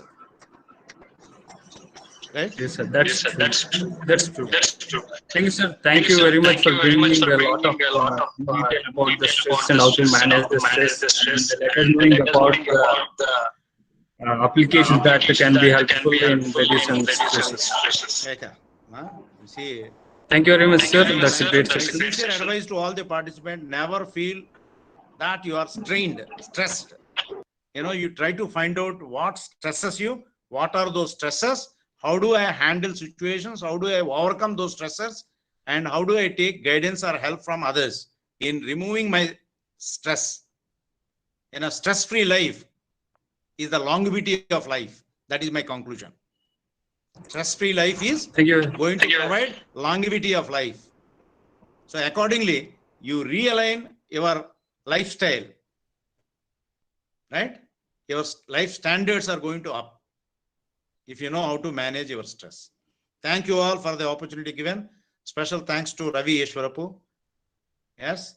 And for nice introduction by Harish. Thank you. Bye-bye. Thank you, sir. Thank you, sir. Thank you very much. So, once again, let us start our next session at around 11:40. Please be around 11:40 to 45. Please be join the session at around 11:45. Thank you.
Good morning, Fox.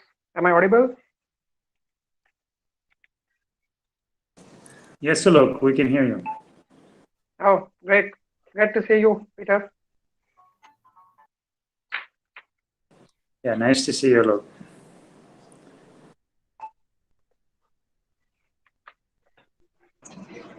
Good morning, sir, Peter and Alok.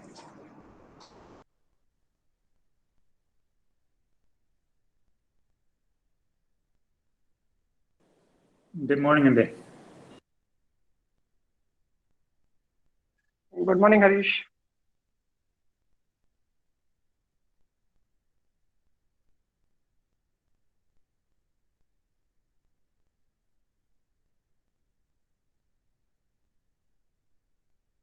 So just wondering, is there any update in Google Meet?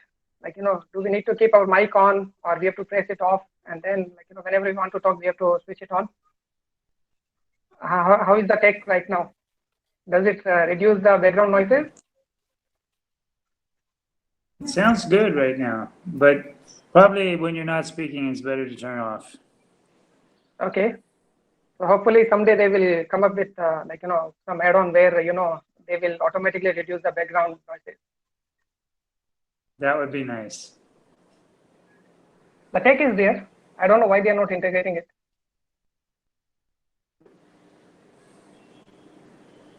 That's the paid version. Yeah. Yes, sir, that is true.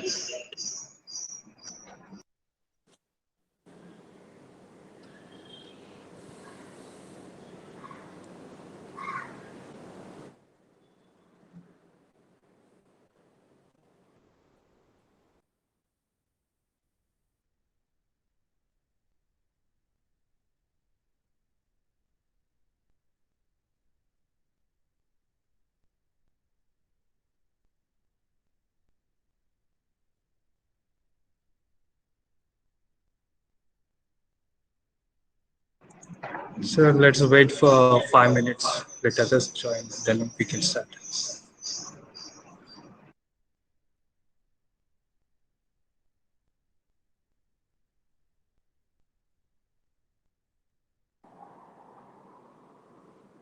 Okay, no problem.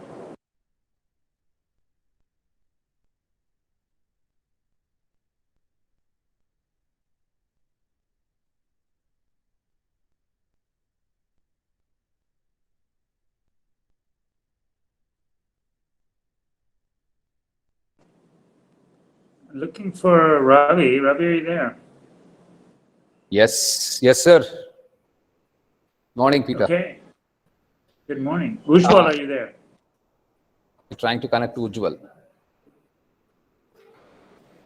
Just trying to reach Ujjwal.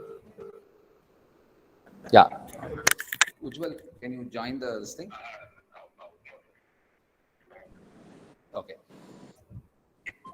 Yeah. Peter, Ujjwal is joining. So we have Alok, we have Ujjwal, we have Wali.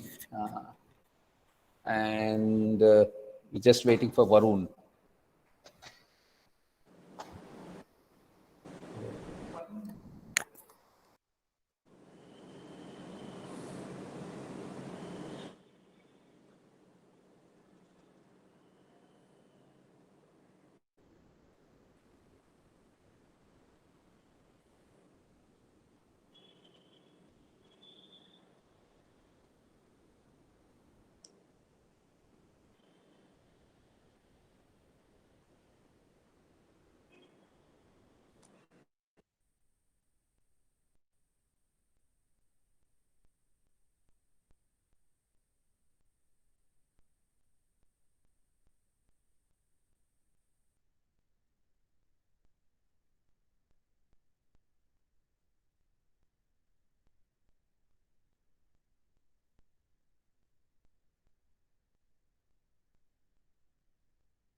Wally, are you there?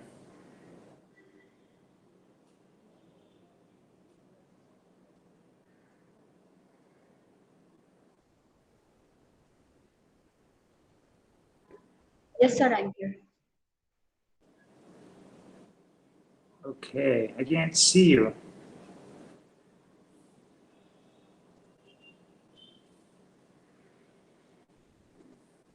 Hello, sir. Okay, now I can see you. Ravi, can we start off and then we can add Varun when he is available? Yes, Peter, let's get going. I think we are 11:49, 11:50. Yes, let's get going. Let's let Harish start off and then he will hand it over to you. All right, Harish. Yes, thank you. Good morning to one and all. Let me give a small introduction about you all so that you can start upon. So let me start with Peter Schindberg. He's a CEO of Samudra Software and is a past president of Vizag Information Technology Association. After graduating with an MA in psychology from the University of Chicago, with a special emphasis on India, he joined the financial services consultancy firm in Australia. However, he retraced his steps to the port of city of Visakhapatnam to start Samudra Software in 2000. He is also a founder of Surya Shakti India Financial Private Limited, and he is also a SEBI registered stockbroker and the Chief Information Officer of PSSG Capital Management and an investment manager for high net worth individuals. Peter is a founder of Alco Partners, a business advisory firm. He works with several startups across India. That's about Peter Schindberg. Now we have Alok Soni. Alok is a founder of Harmony Infotech.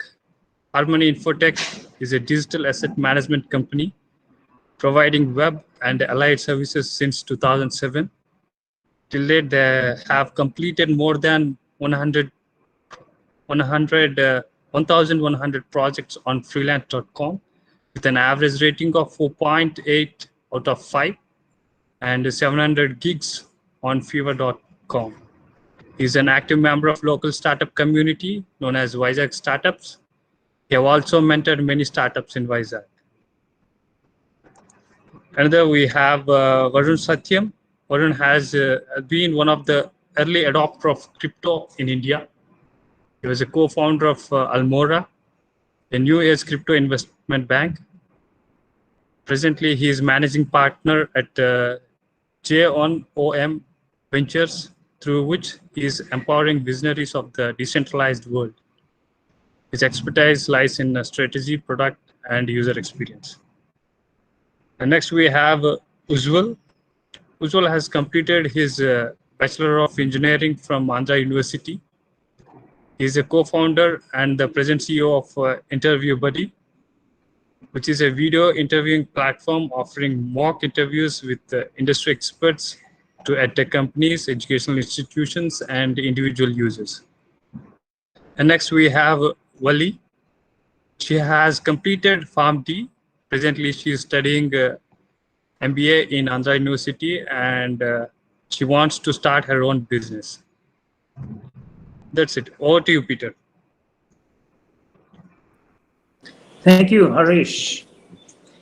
Well, it's my pleasure to welcome all of you to this penultimate session of the Entrepreneurship Development Program organized by Andhra University. I want to thank Andhra University and the AU Incubation Center for bringing together all these valuable resources. It's just fantastic that we're all getting to participate and learn from this wide-ranging set of experts. So to start off, first I'll give everybody 1 minute to add a little bit about your personal history and your journey as an entrepreneur for the audience so they know a little bit more about you. Alok, would you give us a brief summary of your experience? Yeah, sure, Peter. So I passed out in 2003 in computer science, B.Tech, and I started looking for some ideas at that time when startup word itself was not in vogue. Toyed with some ideas like internet service provider and the basic problems at that time, not getting good internet connection, which was basically solved in a much larger space down the road. But the kind of problems we had at that time was not having good internet speed, and also started working on an idea called internet service provider, and then toyed with a network security firm, but it didn't work out. I was too inexperienced at that time. By 2007, I decided okay, a computer science guy, if he can't do anything else, at least he can build websites. So I started offering routine web services online, and we found our mojo there, getting projects through websites like Rent-A-Coder and freelancer.com. And then basically 10 years passed by like that, providing IT services. And then I figured out, okay, it's getting too boring right now. Let me start doing something else. So 2014, when Startup Village got started here, then I said, okay, I had some ideas of my own, like product ideas, and I thought, okay, let me start working on them. And at that time, we started this community called Vizag Startups. And that is what my journey is till now. Thank you, Peter. Thank you, Alok. Vale, will you give us a brief about your personal background and journey as an entrepreneur? Good morning, everybody. I'm Valli. I did a post-graduation in pharmacy from Manipal University, and right now I'm pursuing my MBA. I'm not an entrepreneur yet, but I would like to become one soon. Okay, thank you, madam. Ujwal, a little bit about yourself and your journey. Yeah, good morning, everyone. So I pursued my bachelor's in Andhra University, College of Engineering. Then I went to pursue my master's in Germany. But I had this idea of building a platform where candidates or students can practice for their upcoming job interviews. So I took a break from my studies in master's and came back to India again and started working on Interview Buddy. And that's where I met the team at Talco Partners, and we formed together formed the platform or started Interview Buddy. So far it's going good. Yeah, that's a quick introduction. Thank you, Ujwal. Ravi, will you tell a bit about your personal experience?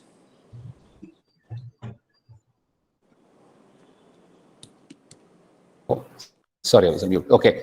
I know I've taken a session, I think people know me, but basically mechanical engineer, management graduate, ICWA, and then a research in management, been to IICI in Bangalore, and executive MBA from Harvard.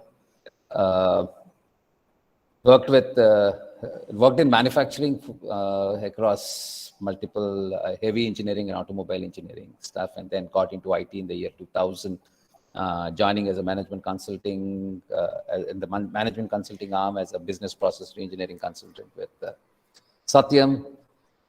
Then over a period of time, been sent to US, worked with General Electric, General Motors as subject matter expert, program management. Always have wanted to be back in Vizag, so has this affinity. So started my journey in Vizag. Last corporate role was Senior Vice President and Global Head of Quality for Tech Mahindra. Of course, left it because I had to move out of Vizag. Then entrepreneur journey started in 2012. First successful, you can say, exit was a healthcare startup, and currently part of 3 startups, Interview Buddy and Enter IoT, which is an IoT platform, and an IT product development company called Schemax. And here today I am also sort of giving back to the community, so have signed up with the Andhra University as the CEO of Incubation Center. Yes, yeah, that's a great history. What a intriguing array of experiences you have. Thank you. Varun, can you share a brief history of your journey as an entrepreneur? Sure, definitely. So I'm a computer science engineer, 2016 pass out from Vizag. And I started my entrepreneurship journey through Vizag itself. And like you can say, I was part of Vizag startup ecosystem. I was like set of first few guys who got into SV, also like Startup Village program. And then like since 2016 end or 2017 beginning, like I have been part of this blockchain and crypto. And I worked with, you can say, quite a lot of companies. And back then in 2017, we used to help companies raise capital, and we helped companies raise capital almost 300 million plus globally. And then we started building our own product. Right now I have a product called Estep Finance, which is also into crypto. We have a crypto token. And then I personally I also invest in seed level and startups and help them with the expertise that I have got into the industry. My core expertise lies in product and user experience. And for that, I've also basically consulted and worked with like one of the top global companies in the blockchain space. So I've been part of a company called as Anchor, which is like AWS for blockchain. And we have been part of that journey to build it, to grow it from $100 million company to a $4 billion company. I've also worked closely with the like world's, you can say, first 3 exchanges and biggest exchange, crypto exchange called as Bitfinex. So I worked with the core founding team there to work on like cutting edge technologies like Lightning Network and Bitcoin blockchain. So that's what my journey has been till now. Okay, great. Thank you. We'll stick with you now as we start going into the question session. Yeah. As an entrepreneur, how do you determine if an idea is worth pursuing? So I'll mention about 2 things. So my journey is going to be a little bit different from everybody else here, because now we say is like Web 2.0 startups and Web 3.0 startups. So in Web 2.0 startups, we were led to a journey, and the way we were taught to be an entrepreneur is basically going through a playbook, where those playbooks are like going to identify the problem statement is by interacting through users, doing ideations, doing brainstorming, and then arriving at product market fit by doing beta testing or early testing, which did not work out well for me. The way we do in 2.3, or else like what I have understood from my experience, is how somebody should pursue an idea is by basically the first thing we should do is spend a couple of time in the industry. And being there in the industry, dealing with different stakeholders, we come to understand that where is the gap. And according to whatever skill sets we have, or whichever stakeholder we can cater to, we tend to identify that, yeah, this is a gap where I have, let's say, my network or my skill sets, or I can basically provide solution to this kind of an particular audience or a stakeholder. And while doing that, the second, so that's how basically I identify that these stakeholders have a lot of this need, and we understand that there is a gap, and like, yeah, I can cater to that gap. That is one thing. Second thing is that like first time founders tend to be like more emotional. So like when they stick onto an idea, they think only the upside. They're not able to see, it's more like first love. So everything is dreamy. We start dreaming about, yeah, we'll cater this to this market size, and then we'll raise this funding, and they'll do that. And we get too emotional about it, and we start losing the practicality or reality, how it could work out. So I kind of tend to give time, so that I see that, okay, 3 months down the line, 6 months down the line, if I still feel that this is a right fit, so that I'm not like completely emotional about that idea, but practically I've thought about it for quite a good period of time, and realized that no, 6 months down the line or 3 months down the line, it still is a valid idea. and there is still as a gap, and nobody is trying to cater that. And that is when I start pursuing it. Okay, thank you. Ujwal, what about your view on idea worth exploring? How did you decide this was the right area for you to work on? So I started Interview Buddy largely based on my personal experiences. So interestingly, we have campus interviews in our final year of studies, right? So I was in the interview room, and my interviewer was so impressed with my profile that instead of interviewing me, he made me sit beside him, and he interviewed 3 of my batchmates. So that was the first instance I ever saw an interview in action where it wasn't. I mean, that was my first interview. So I had no previous experience of facing an interview. So that was the first instance where I could see someone interviewing someone in real time. To my surprise, it was kind of a shocking and surprising experience for me, where I found or I felt that facing interviews isn't easy, and people tend to have a lot of what do you say? There's a lot of stress and anxiety associated with the interviews, and even the interviewer might be asking some basic questions, but because of the stress and anxiety associated, we tend to not give our best in the interviews. So that's when I thought maybe I can do something about this. I always had this thought at the back of my mind, and when I went to Germany to pursue my master's, it's the same there, where I went for an interview with, or it was more of an internship interview with a design engineering company there. I could see that it's the same case with international population, and facing interviews is a challenge or a nightmare to population across the world. I used to feel that it's only an Indian phenomenon because maybe we might not have the right set of communication skills, or maybe we are not taught how to face an interview. But in general, that's the case. So, like I said in my introduction, I came back to India to pursue my idea, right? So that's how we started working on Interview Buddy. So we built the initial platform and launched it, and got the first set of users. But yeah, so when we launched, interestingly, the first user that we had, or the first interview that we had, turned out to be the vice president of large financial corporation.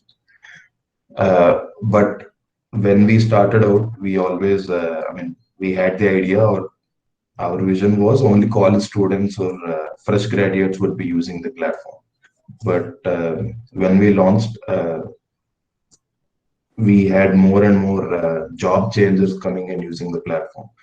So that's when we realized, okay, facing interviews or taking mock interviews, it's not only for college students, but even job seekers would be interested, because they have more things at stake, because they already have got the experience, and they might now want to be, moving up the career ladder. So they do not want to leave any stone unturned, and they would do anything to succeed in their career. So they would be, or they are willing to pay more for such services. That's what we realized. And yeah, so we quickly added another feature where we could cater both to fresh graduates as well as experienced professionals. And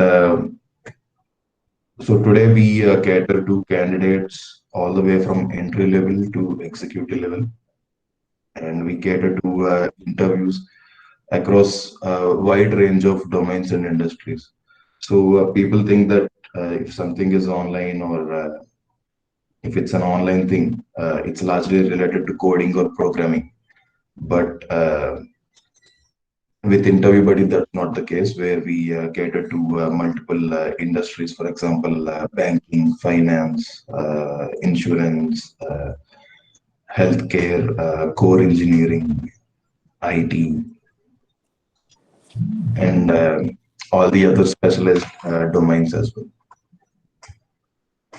Okay. So you would say, similar to Varun, that you got involved in a particular market and you identified market weaknesses or holes in the market that people weren't filling, and you jumped in to fill that hole.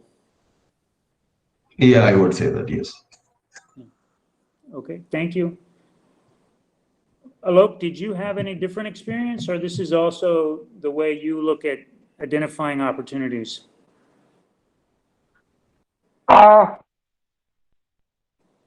Well, I come from that old school thought process.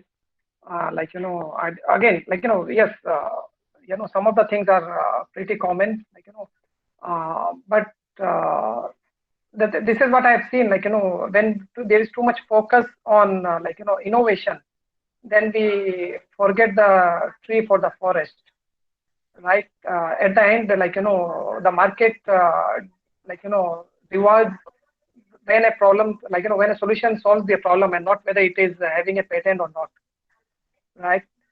So if we, like, the students, generally we expect them to be innovative and, like, apply for patents and all.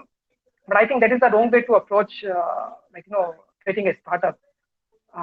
Being an academic, like, thing, there is more rigor on, like, having a patent pending technology. But, like, in my experience, the market is basically, like, you don't get people who are interested in buying your solution, whether it is a patent or not. Okay. Wally, what about you? As you look to start your entrepreneurship, how are you choosing the area that you want to focus on? Sir, when I look around, I see a lot of problems which are yet to be solved. So when I see a problem and if I come up with a solution, one thing I'm going to look at is if there is a market need for that product. Is it only me or very few people who have a problem with that? So if there is a market need, if I think a lot of people might have the same problem, I'll pursue the idea further. If it doesn't have a huge market need, then maybe I would stop pursuing it further. And Ravi, is that all consistent with your experience, or did you have a different methodology for your startup in the healthcare industry?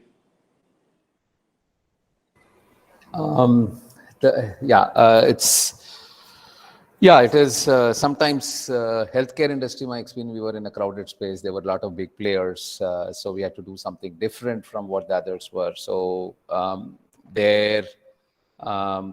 while what Wally said was pretty much applicable there, but we chose a niche to be operating in. Like we were working, when you were talking in the healthcare space, especially when you're working, you work with physicians, small facilities to all the way up to the hospitals. But we chose not to go down in the value chain, but stuck to just the niche, which is the hospitals, and then created a niche. So we were not looking at turnover, which is top line. We were not top line focused, but we were very clearly bottom line focused. We were at the start sometimes having about 70% of margins. That was pretty good. So we enjoyed our trip. We enjoyed the trip, and of course, Manny, who was my partner in the US, we were very focused on the hospital industry. And when the market and artificial intelligence and other things started taking over, it happened in NLP and other stuff started happening in the medical transcription space. We were not in transcription. I know we were in the International Coding for Diseases, ICD. It's still, and with more new players coming in and large players like United Health Groups and the big ones coming in, price challenges always set in. But even after I think 7 years of operations, we still have a healthy, I think last year we were talking about 44% of margin in our business. That's just not the gross margin, but even sort of EBITDA stuff. So that's a healthy thing but we have consciously chosen to be in a niche market where, and then concentrated all our services around that, and then try to not go for volumes, while most of the companies would want to go become 100 crore, so and so crore turnover. We just stuck ourselves with being about 13-14 million USD top line business center. A little similar, but a little bit of a concentrated approach to the market. Okay, great. So having identified a market opportunity, the next question is how to address it. How do you take the business forward? How do you execute on the opportunity? Varun, what was your experience as an entrepreneur? Yeah, so my experience on that was once we identify the opportunity, then it's basically trying to identify the mechanisms in which we can deliver. So in that opportunity, like that depends on basically what kind of tech talent. So I'm talking about a tech business. So it depends on what kind of tech talent we have, what kind of special advantages we have over to, let's say, somebody else who is building it. And very similar to, I would say, like the Japanese philosophy of Ikigai, where you try to find a spot, a sweet spot, according to what our previous experiences are, where our network lies, where is, you can say, computational advantages we have as a geography or as a demography, which market understands. Oops. We lost you.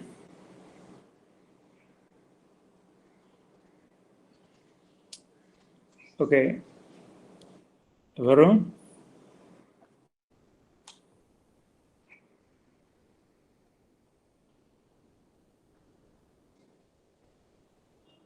Can anyone hear Varun? Yep, Peter. I think Varun have lost his network. Okay, so that's fine. We'll take this up with Ujwal. Ujwal, you identified these market opportunities for job seekers as well as students. What was the next step in your journey? How did you make it happen? We essentially needed or wanted to build a platform for this to happen, where candidates come onto the platform, book an session with an industry expert, and of course from the industry experts side, I mean, we need to have a platform for them to sign up onto the platform and take in the requests from the candidates. So essentially we wanted a platform. So I started building a very basic skeleton or a platform when I was still in college. But then, like I said, after coming back here and officially starting working on the platform,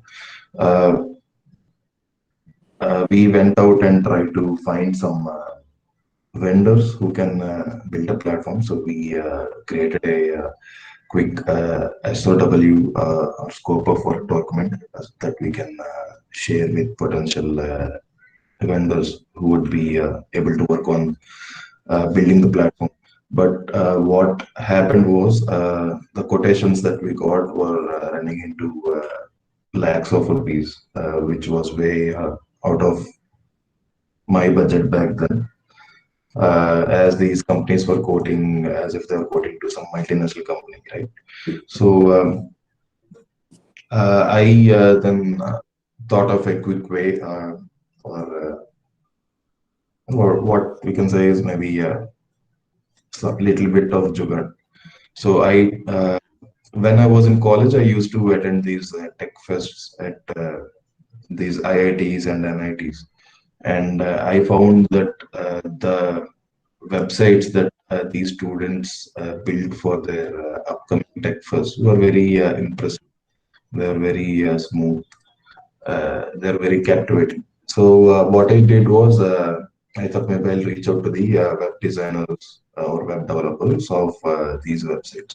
So started reaching out to a few students from the IITs, and we shortlisted or we got on board a couple of IITians as interns who can work on building the platform. So that proved out, I mean, that turned out to be a economical solution and also a quick way to get the basic platform ready. So sometimes my friends would, I mean, back when I started, my friends would say that you did not study at IIT, but IITians work for you.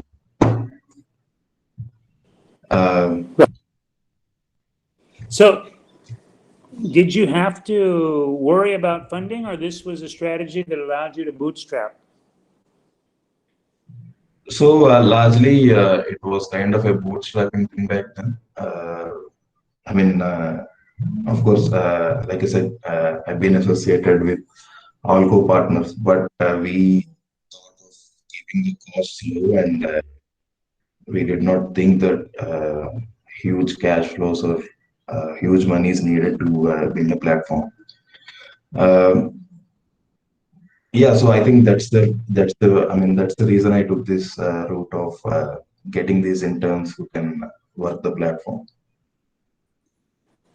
Right. Okay. Alok, what about you? How did you take your idea and then convert it to a running business? Well, I am the bootstrapper guy. Always believe in bootstrapping things. So, and fundamentally, I believe that that approach will be more suitable for startups which are not situated in places where the funding flows easily. So I would suggest to go to the market as soon as possible, even if the solution is not perfect. Let the market decide and bootstrap your way up. That would be my approach. Okay, great. Alok, have you invested in any other companies? Can I use you as an investor? I haven't invested in companies, but I've invested into domain names. Have a pretty large portfolio of domain names right now. And indirectly, the startups are now buying my domain. So you can say I am part of some of them indirectly. Okay. Okay, great. Okay. Varun, are you back? Yeah, I'm back. Okay. Varun, you were talking about getting some computational advantages and building your tech team. One of the questions I wanted to put to you is at this phase of starting up and getting things running, what's your experience with funding? Did you go for funding? If so, how? Was it a bootstrap? What was your strategy? So the strategy was like always to be bootstrap first. So I tend to basically only like work in products where the cost to market can be minimal. And previously, like say 6 to 7 years back, the scenario was different. But right now we have so many tools available. There are no code tools available. A lot of things can be shipped to at least to a level where we can attain some initial metrics. And then raising capital is required. So what I believe is that raising capital should never be done to build a product, but rather to acquire customers or else to scale the product. The initial building should be figured out by bootstrapping, specifically in the times we are in, where we have like so many tools available. Unless and until we are building out something which is like very research focused, or like we are doing a tech innovation more on, you can say, protocol level or networking level, or more on the infrastructure level of side, we don't require funding. For building web applications, I don't think we need funding. And right now, the market is also a stage where like funds are flowing only to startups who have built some initial traction, have figured out where the product market fit is. Yeah, that's exactly the question: is who can get money and is it necessary? And you're saying that most people don't need it unless they're doing a hardware or a research type. Yes. So just to say you loud, like right now in the VC circle, like even in the Valley, the thing is that for reaching till like the first 10K customers, you don't need any funding, because like the kind of tools and softwares we have right now. Excellent. Okay. Ravi, what do you want to say about this? What did you guys do when you were doing your startup? Did you go for funds or did you bootstrap? It was bootstrapping all the way.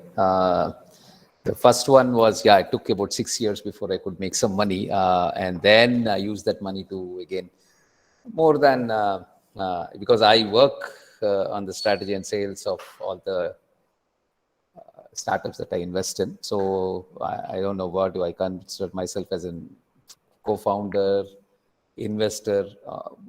I'm a mix of both. So more of angel invested my own money into these companies and then built it. And over a period of time, so now I think probably Interview Buddy and Enter IoT, both of them are ready for a bridge or a pre-series A fund sort of a thing. So it's been bootstrapping along with the co-founders till date.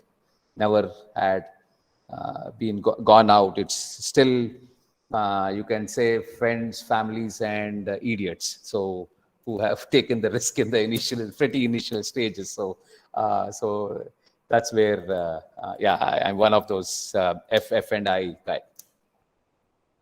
Okay, well, I'm sure you're not one of the idiots. If you're generating 70% margins, you must be one of the geniuses. Yeah, that's okay, again, I so think. I'm sorry. Okay, go ahead. No, I was just trying to say, with Varun having tons of money, 5 million as a fund, this is probably I think I would want you to ask this question to him. They say, I'm having difficulty in raising funds because the VCs say that I've still not tasted failure, so you're not ready for the market yet. I think you can fail fast. You start one company tomorrow and you can fail by the end of next year. Yeah. Okay, the same question I'm going to pose to everybody. What are the key activities that an entrepreneur must focus on to make sure their business is a success? So everybody think about 2 or 3 key aspects that you felt were critical to your success in your entrepreneurship journey. Ujjwal, would you take the first shot? Yeah, sure. So as I mentioned, Interview Buddy is largely bootstrapped, right? So we largely, or I would say, Interview Buddy is a SEO first website. So at least 95% of all our users are organic, or organic. So I think early on we started working on the SEO part of things, search engine optimization. So I think that has been a revenue driver as well as traffic driver for us. So currently, if you look at our clients, which includes, of course, the individual users coming onto the platform and signing up, then we have these tech companies like Upgrad, Simply Learn, Testbook, iMarticus, Edureka, who are some of our clients.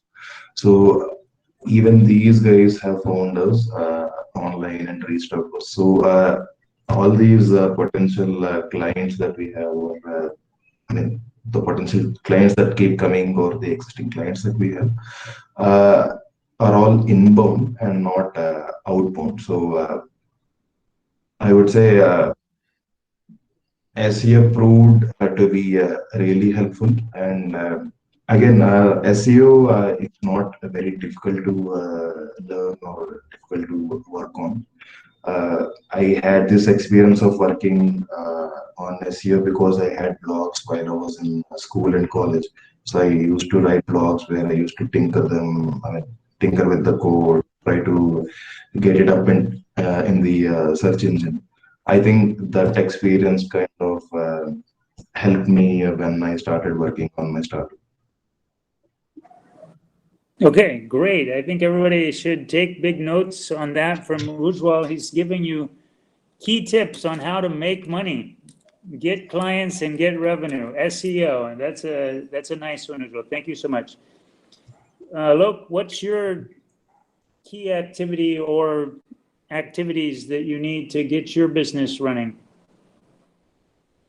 Well, I agree with Ujjwal, and I will take it forward and then say the distribution first approach should be there for everyone who is interested in building something. So you can build your online network or have an active online presence on social media Twitter and other social media platforms, and build a network or build a fan following. So that would be my the distribution first approach. In my when I was running my IT services company, we were more focused on just reaching out to the clients, but there was a never-ending loop. We always had to look for more clients. Once we finished the project, it was always a chase for new clients. So, but if I had the distribution which we have right now in terms of Vizag startups, I believe that we would have more inbound business coming in.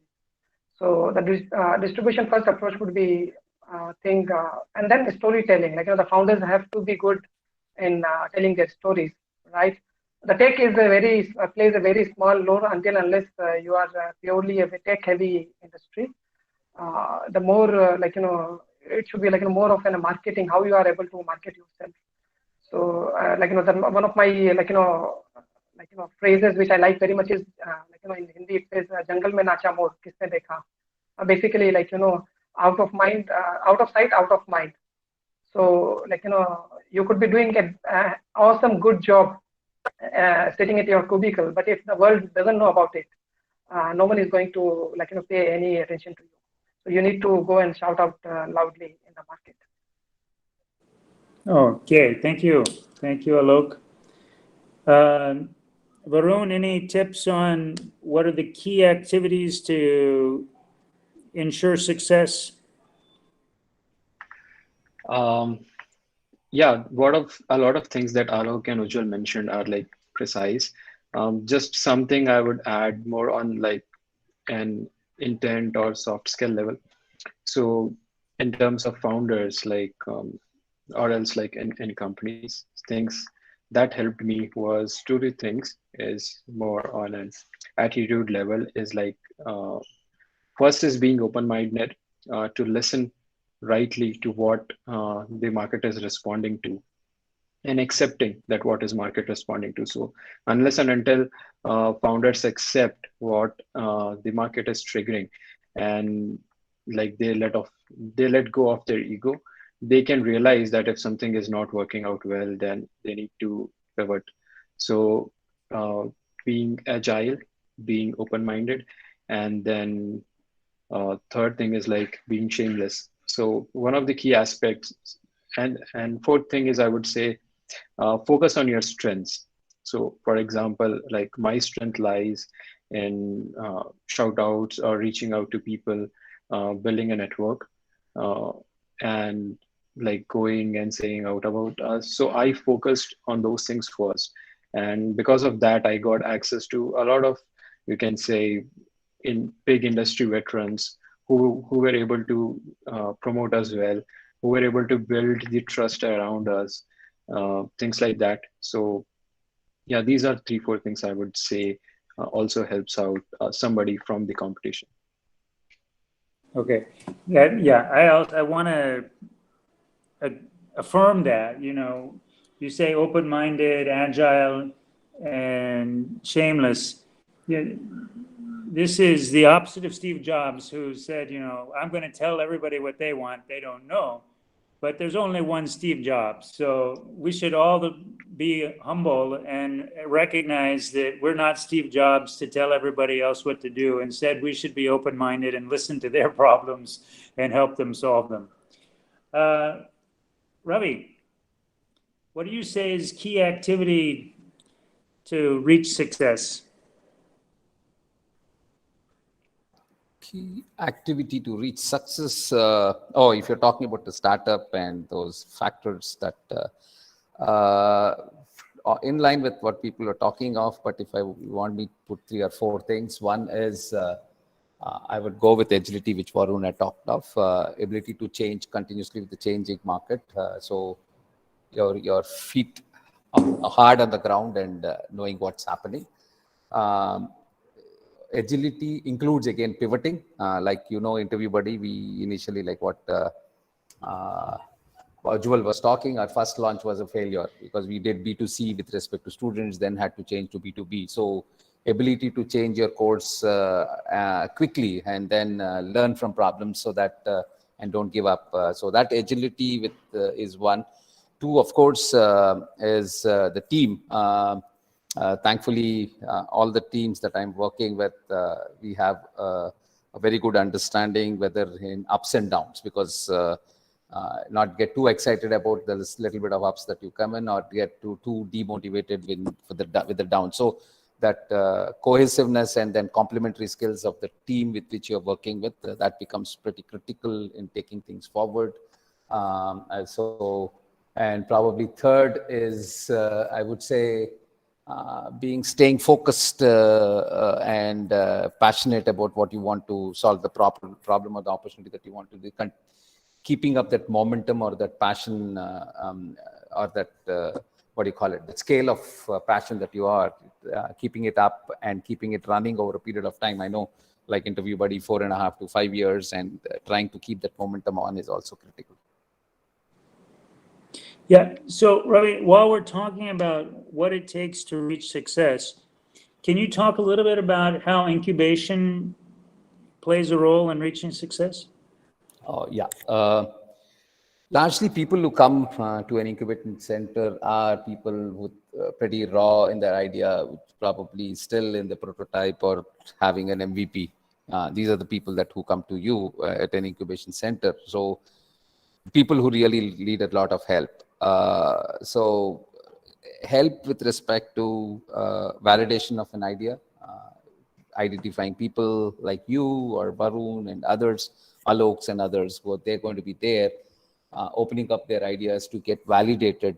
And that doesn't mean that they can tell you whether the idea will work or not, but at least they will tell you what are the things that you need to do to scientifically validate if this idea is going to work.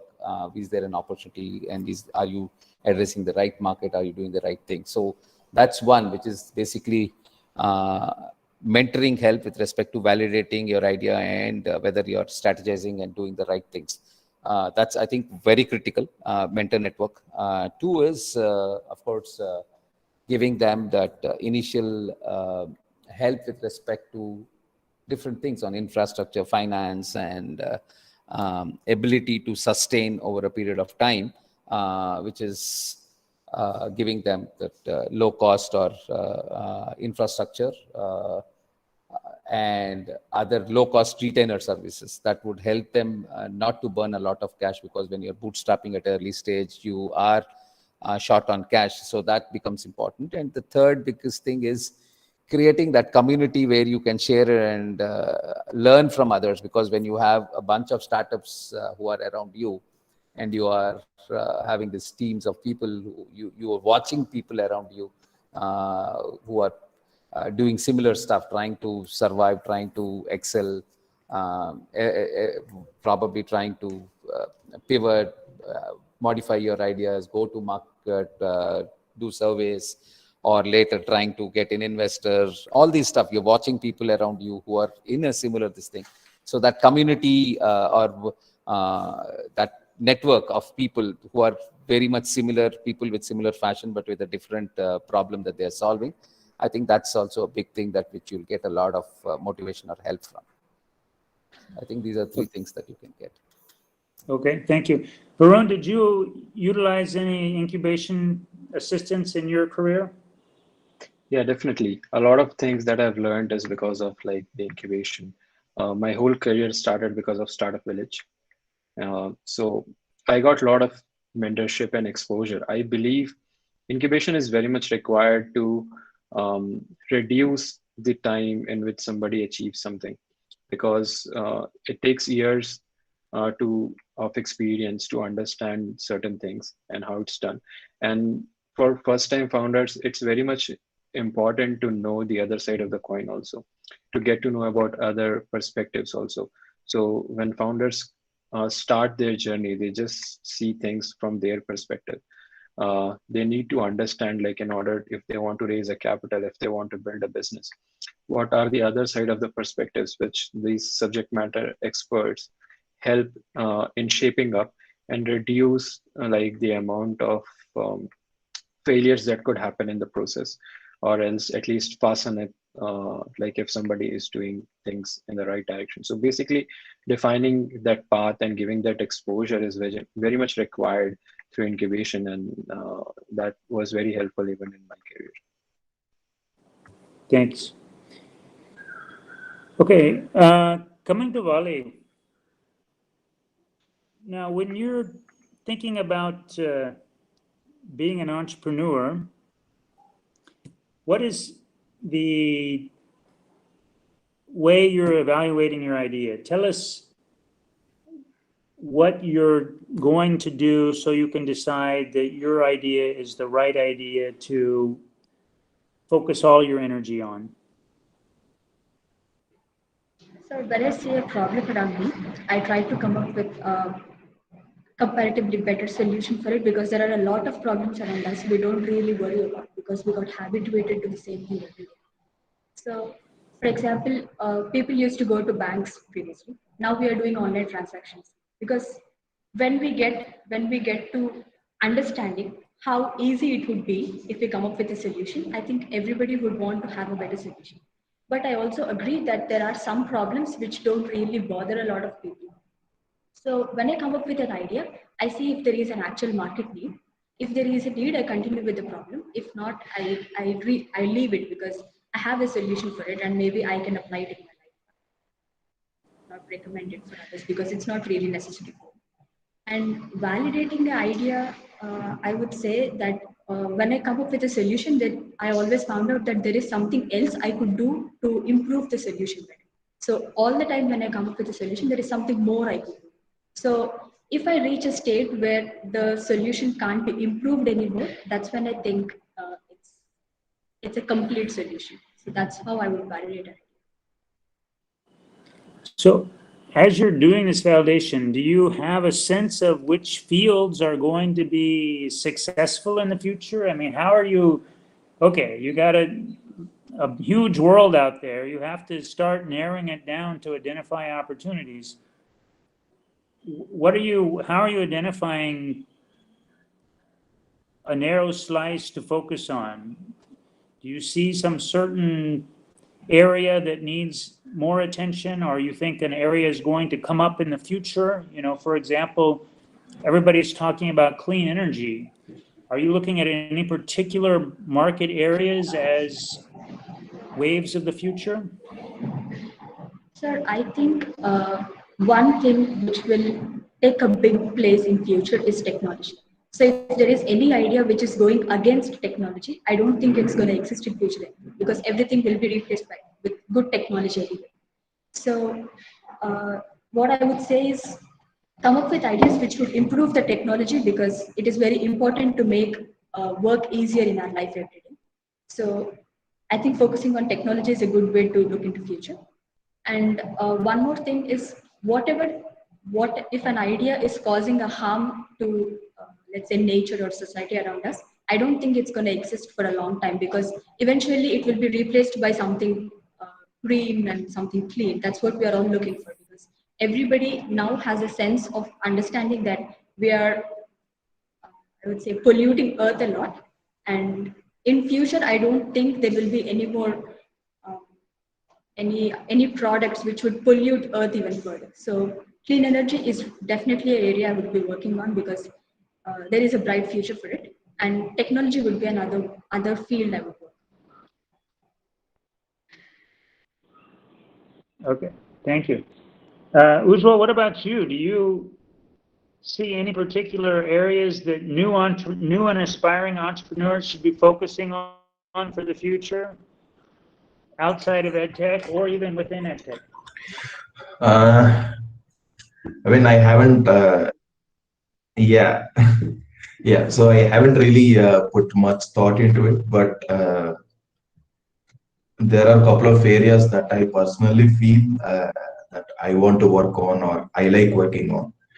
I mean, I'm not sure if these would be relevant or would be applicable to large audience, but I personally like product design. So let us say if you ask me what I may do next, maybe I'll start working or do something that is related to product design. But I'm not sure if that would really be a startup or worthy of starting up.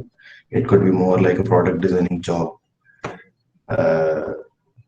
And the other domain or industry that I personally like is the electric vehicle space, but I largely like, or I mean, again, it's just a very basic or a faint idea. I personally feel that I'm more into cars and bikes, so I feel that maybe in the future we'll have electric super bikes, and if I'm given the chance, I would want to build electric super bikes.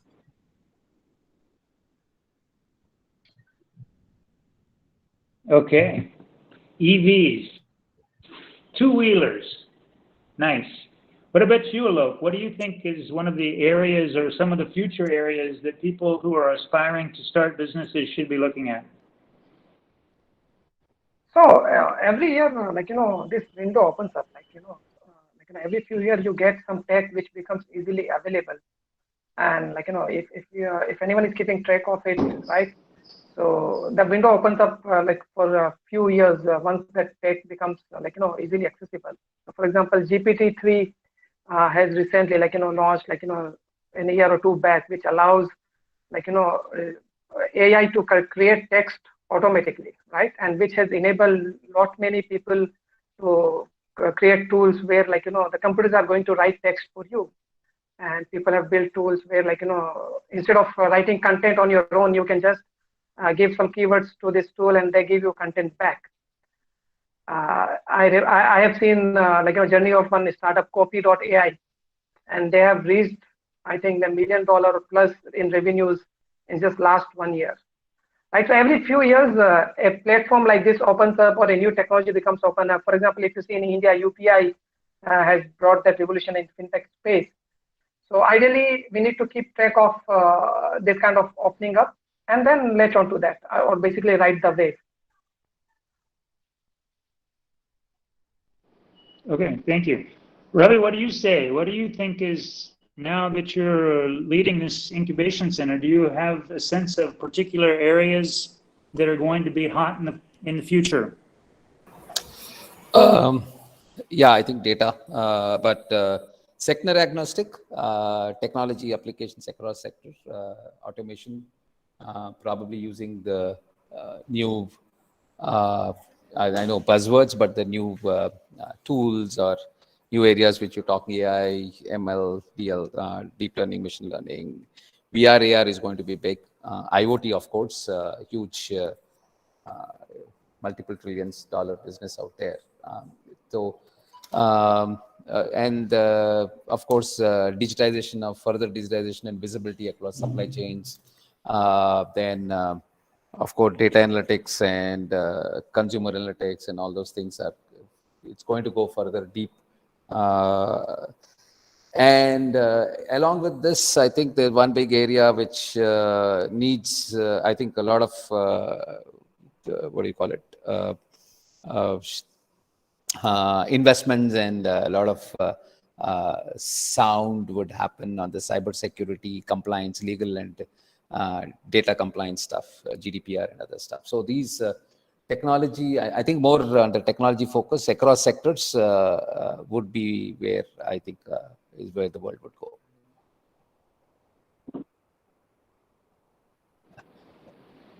Okay, we got good consensus with all of our people. Varun, this gives you a chance to come in and break up the consensus. Where do you see the future?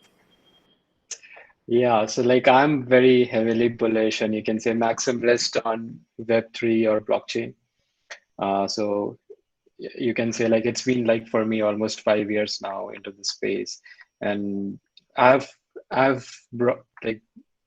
come to a level of focus where like I don't do anything outside blockchain or crypto. So I've given my, you can say, at least a next decade that I'm going to stick just to this until this evolves. And obviously, as Ravi also mentioned, cybersecurity is also going to be one of the major things. So I am also, you can say, an investor or else like a co-founder in a cybersecurity company. And out of my experience, I'll just give you one example. So one of the big cybersecurity companies called as HackerOne was trying to basically do recruiting for them. And when they were trying to hire cybersecurity experts from whole Asia Pacific, there were only 25 people that they could basically go for an interview. And out of that, there was just like one guy got selected. So there is so much huge need out there, and we have very less people who are skilled. That is also one good space that's going to come up as more technology evolves. At least for the next 2 decades, I think these two things are going to be there. Okay, man, you just tempted me to go start a cybersecurity company tomorrow. I mean, that kind of a gap and needs attention. We got to work on that. Yeah. ISAG, the next center of cybersecurity. All So right, even if let's you stick on crypto, your other area of focus. You're running an angel fund and you're investing in crypto and blockchain. How do you identify good opportunities in these startups in the crypto and blockchain space? Yeah, so out of our experience and like the way my network is in, we have kind of built a mandate. So we have a mandate that we invest because I understand user experience more. So B2C products is where I am able to identify and also add value. So we have a mandate. One is like B2C products, and then we have also identified deep infrastructure level projects, something like protocols and wallets. And in that space also, because I'm also a tech person, so I'm able to understand that what is going to be the natural progression of whatever is shaping up in crypto and where the funds are flowing. So we basically try to tap into what's about to come next and go for investing there, and also bring like our expertise to basically help those companies also scale or more like accelerate and raise either more capital or else go to certain geographies to basically expand their offering. Can you give us a little bit of sense about the actual functional contributions these companies are doing? I mean, we all know about Bitcoin, but a blockchain company, what are they doing that makes people actually need to use their services? So one example I'll give you is like, so there are a lot of companies trying to add a lot of value. You can say that this space is too early. Like if we compare it to the internet era, like the way it was in the DNS came into picture, where like the IP addresses were masked to a domain server, and then people can basically go and access web addresses. So we are at like that level of a stage in blockchain right now, where like since the last 10 years, the war is still going on, that which is the best layer one. So layer one, to explain you, is like the blockchain infrastructure on top of which any decentralized application can be built. So for example, Ethereum, I think most of you might have heard of. So Ethereum is considered to be layer one. Now, a lot of people are hearing about Solana because it has become quite famous. So similar to that, there are almost 65 plus layer ones, which are competing against each other. And there is no, there is nobody a winner till now except Ethereum. That's the only one major blockchain, and it still is also evolving. So so the kind of tools which help to add value either to these layer ones to make it more accessible. Very simple example I would give you is like we are looking to heavily invest on somebody who is building on Lightning Network. Now that to find products or talent in that is so scarce that I don't even know any Bitcoin blockchain developer in India. So to give an example, like specifically how Lightning Network is adding value is, so if we talk about payments or transactions in a payment, so in the traditional system, we have either Visa network, we have Swift network, or else we have, you can say, MasterCard network. Now the speed of Visa is the fastest payments network right now, and Visa's speed is 30,000 transactions per second. Now, Bitcoin blockchain transactions are like 3 to 4 transactions per second. Ethereum is like 300 transactions per second. Solana goes up to like 12,000 to 20,000 transactions per second. Now, Lightning Network is an implementation on top of Bitcoin blockchain. It's a scaling solution. And Lightning Network can bring up to 1 million transactions per second, which is like insane in terms of feasibility. So there are products like these which are trying to solve very specific solutions of either optimizing the underground tech or else making the present tech more accessible, things like that. Okay. But what's a function that people can actually use blockchain for? Okay, you mean as in terms of use cases? So blockchain can be used in a lot of places. Right. If I'm going to have a blockchain company. Yeah. Yeah, go ahead. Yeah, so a lot of use cases where we see that there is a specific need. So the primary characteristic of a blockchain comes with two things. One is that it always, like the data structure always comes with a timestamp. And second thing is it's inerasable. So it's like whatever activity you do will always get registered with a timestamp. And if any new activity you do, it won't erase the previous activity, but it would get added with a new timestamp attached like a chain to the previous activity. So in places where we see that immutability, or else in places where we want to have public privacy and things like that. So very simple example, I would say, which everybody could understand is like, let's say we have land records. Okay. Now, whole of like these land records are like the digitization of them is happening, but it's like the governments maintain them. You can basically bribe in between to alter those records or else to do something. But because now we have like smart contracts and blockchain, and another thing is a public ledger. So basically in any blockchain, like the ledger in which any record is being held is public. So it's like it is anytime accessible by anybody. So if these land records, let's say, for example, come in blockchain, then the time in which the record was created till now, everything will be public. And it's like if somebody wants to prove inheritance, they won't have to basically go through a lot of legal procedures. They just have to like do one query on the chain, and like it will show up like the whole history of whatever transactions happened with that particular asset.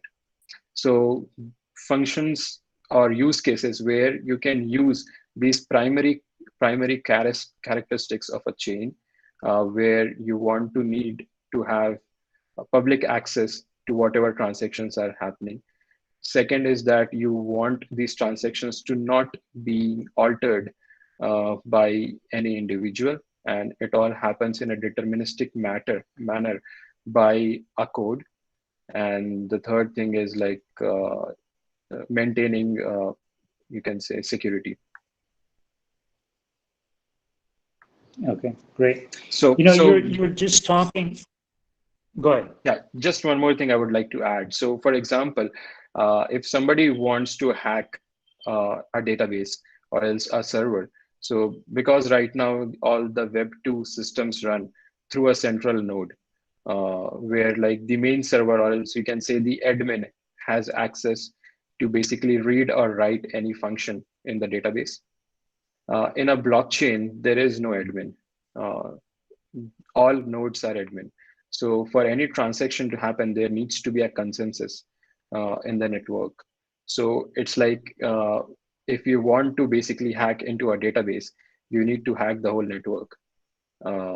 And that becomes very hard to do because you have to outpower the computational power of the whole network.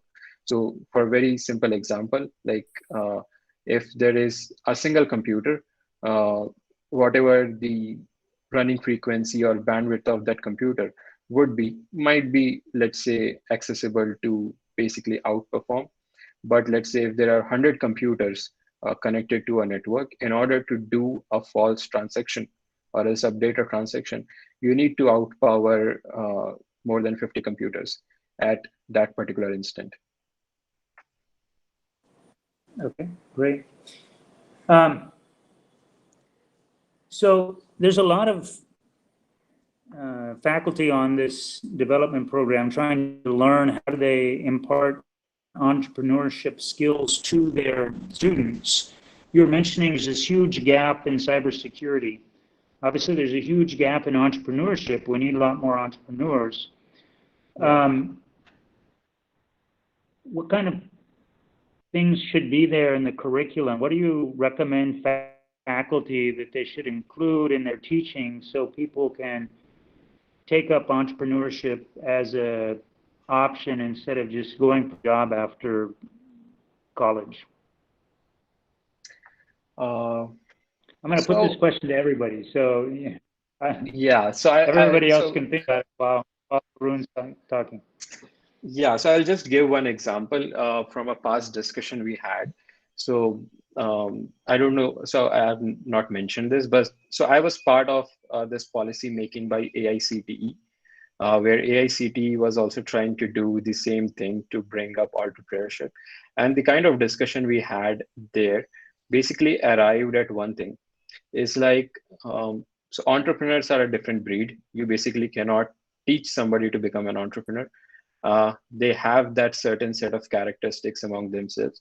The only thing that academics needs to do is to basically remove restrictions on that breed, where right now academics forces people to do things in a particular manner. So reforms in a way where it allows people to experiment, to go out of a way and to try different things, kinds of that reforms is going to be helpful. So one more very simple example I'll give. So when the PMO, like Narendra Modi did this session of basically bringing the reforms in India.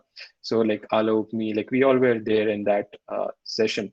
And that session happened in Vigyan Bhavan on a Saturday. So the opening line of that session is what basically academics should do. So he mentioned that, and that evening, that event happened at 7 p.m. So he mentioned that we all come from government working lifestyle. And usually in any government office on a Saturday at 7 p.m., you will not find anybody. The whole atmosphere is very low in energy.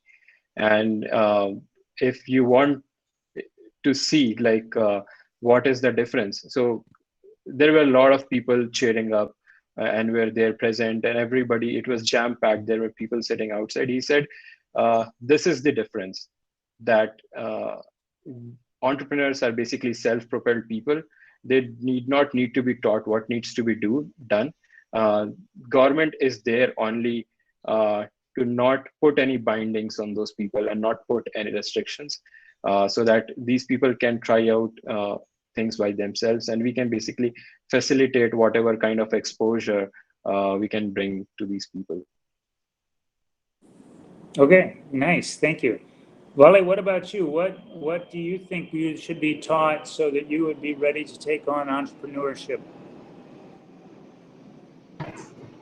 Sir, I think imparting skills related to data science would be beneficial, because data science includes market analytics and business analytics, which are really important for a business to scale up, for understanding what market really needs. So that is one skill I would love to learn. And apart from that, I think marketing skills are important for people like me to start a business, because marketing is the whole concept around which commercialization revolves. So I think marketing skills and data science would be good skills to learn. Okay, thank you, madam. Alok, what do you say should be adjusted in the curriculum? Well, I completely concur with Varun here. People should get out of the way of entrepreneurs as much as possible. There's a lot of stuff available online. People can learn if they are self-motivated. There's no dearth of content available. But yes, the focus should be on execution, right? For me, a website ranking in Google is much more important than any other thing. So yeah, execution is more important. Okay. Ujjwal, what would you like to see in the curriculum? Any changes? I personally feel that, especially when we are in school or college, we are just taught the coursework and nothing else. So I feel that once you are out of college, there are essential life skills that most young students miss. So I think, or I strongly feel that these life skills should be taught in college.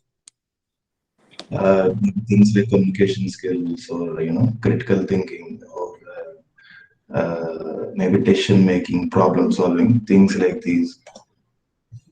I Probably think interviewing skills. Sorry? Probably interviewing skills. Yeah. Yeah, I agree. Soft skills are critical and people need them. And especially if you're going to be a good leader, you need to be able to communicate effectively. Ravi, what do you say for changing in the curriculum?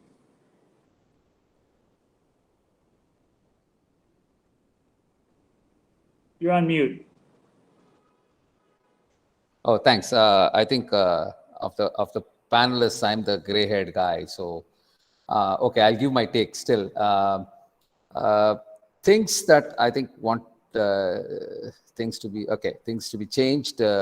Usually, academic institutions, if you're talking about skills, they only talk about lower order of thinking skills, which is basically giving you the concepts. These are important. I'm not saying these are not to be taken light of. So you're basically giving an understanding of concept, expecting people to remember and reproduce it, and a little bit of application, a little bit of like lab or a mathematical application or problem solving. A little bit of, I'm saying, applying the concepts. But the higher order thinking skills is totally missing in the academic institutions, which is your exploratory creativity. You're talking about logical skills, judgmental skills, decision making. These are the things that are absolutely not there, and I'm hopefully something that happens. People like Varun representing things at AICT or Niti Aayog, Vice Chairman when I was here, talking about those things that need to get. Two is entrepreneurship actually probably starts pretty early, and we are trying to get things into people, try to force fit them into entrepreneurship when they're in college. I think that's a little bit late in the process. If you ask me when I was in school, what did I miss most? Probably 3 or 4 things. Along with my physical and mental health, the other 3 most important things are, one is financial literacy, value of money, which is pretty critical for if you have an entrepreneurial outlook. 2 is creativity and thinking different. Maybe just that you see that it starts off very early in life. It happens in your LKG, UKG sort of a thing. Those teachers, I think, foster, they give you at least Lego blocks and ask you to create something. But as we go forward, we become slaves of syllabus and specific content that we'll have to by heart and reproduce and then see a little bit of application. So I think that is, so financial literacy, creative thinking, judgmental, and being, of course, like what Ujjwal was saying, to be an entrepreneur, to be shameless, to be able to communicate what you want to and keep always on the terrace and shouting out to the world. You will have to have those soft skills coming in. So those were the things that I've always missed in school. You know, they say, everybody in front of you has said that entrepreneurs are a different breed altogether. Can you talk about what makes you different? You became an entrepreneur. You're not a normal guy. You could have happily sat in Session and moved all the way up to the board of directors and gotten a comfortable, huge salary every year. And you could have gone to lots of fancy hotels all over the world, having conferences and things like that. But instead, you wanted to be an entrepreneur, and you started your own business and took it and made an exit. You know, something about you made you leave all that other stuff. What do you think? What do you think it is about you that made you want to be an entrepreneur? First generation entrepreneur, father was the army and then a public sector. So can't complain because I couldn't start off because the environment around me was not conducive for entrepreneurship when I was, maybe I didn't know it was there in me when I was in school, college, or even in my early stages. It was always play it safe, go for a job. In fact, my mom always wanted me to go for a government job. I joined a government job after a year, left it, and I was considered a stupid guy. So that was my first big mistake in life. And then at least I knew there's something crazy about me, that I'm not the normal stuff, because I left being a management trainee in one of the big PSUs, which is, again, a life. You don't need to look back. It's all settled, and you will retire as a general manager or whatever it is. Then maybe as I move forward, I was in a good job, left it, and when I was in sales, and then came back and I was teaching for some time, probably for 10% of my salary. Then I knew there is something crazy about me. I'm not a normal guy. And then, as you said, being part of Satyam or Tech Mahindra, being a senior vice president, global head of quality, earning quite a good amount of salary every year, good amount of shares that are there that I had to let go.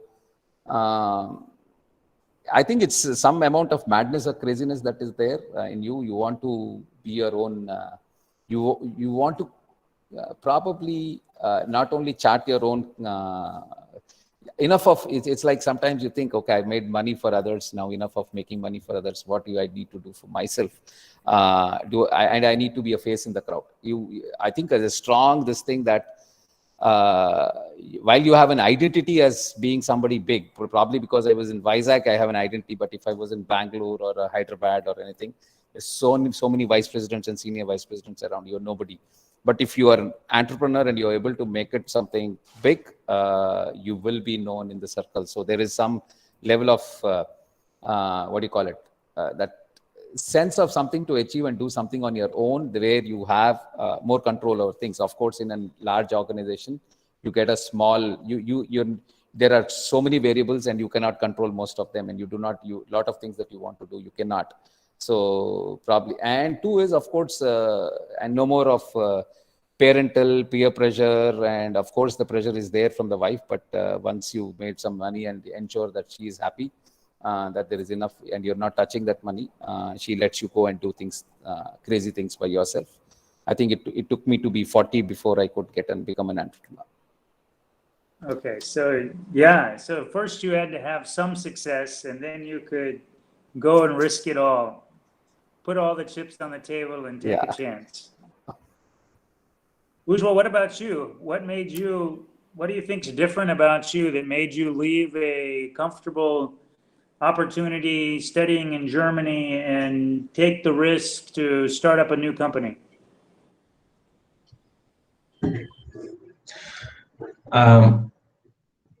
I personally always felt like, or especially when I was in college or even in school, I always had this idea or dream of starting my own automobile company back in school. So deep down, I feel that I always wanted to do something on my own, and I wanted to create something that people actually use. So maybe that feeling or that emotion was much more higher. So I think that's the reason I came back and started working on my startup idea. Okay, great. I'm going to put this question to everybody, but while I'm doing that, can the participants start sending your questions in the chat feature? Harish, if you'll do me a favor and start collecting the questions that they're sending in, we'll take questions starting shortly. Alok, what do you think it is about you that you're so different that you didn't do a job and instead became entrepreneur? Well, always had this tinkering mindset, creating something new. So I still remember, I was ragged in college in first year because I assembled my own computer. So, the seniors were asking that, we are in final year and we still haven't know how to, open up a computer, and you are assembling your own. Who do you think you are? So always, the kind of the tinkering guy. And I believe that was the thing which told me, yes, I need to get into building something on my own. Okay. Varun, what do you say? What made you so different that you became an entrepreneur? So I would say not being able to agree with the fundamental, you can say, education system, the way it is, or else at least even how we come from middle class background. So we are told there is just one path to a better life, and not agreeing to that and being able to find out other paths to that could lead there and basically run our life in our own terms. So that was one of the things. But I believe to a lot of people, what I have seen is entrepreneurs are too deterministic. They are very self-propelled, and they are very persistent about the way they see the world, and they basically try to bring that change by taking that extra effort through them is what I feel. Yeah, I know that for me, it was clear fairly early on that I would never be able to take instructions from anybody. That if I had a boss, one of the two of us would probably kill each other. So I better not have a boss. So that left only one choice for me, which was to be an entrepreneur. Wally, why do you want to be an entrepreneur? Sir, I want to be an entrepreneur because thinking about innovation excites me every day. When I come up with a solution, maybe let's say if I have a eureka moment, it makes my day. So I want to have that feeling every day throughout my life. So entrepreneurship is a good way to experience that. That is the reason why I want to be a. But let me tell you, as an entrepreneur, there's plenty of days where you're just slogging and working and trying to meet the payroll, and you're not enjoying ideating every day. That the idea comes at the beginning. and then there's a lot of slogging. So don't think that it's all roses. It's certainly not. Okay, Harish, any questions that we want to put to the panelists?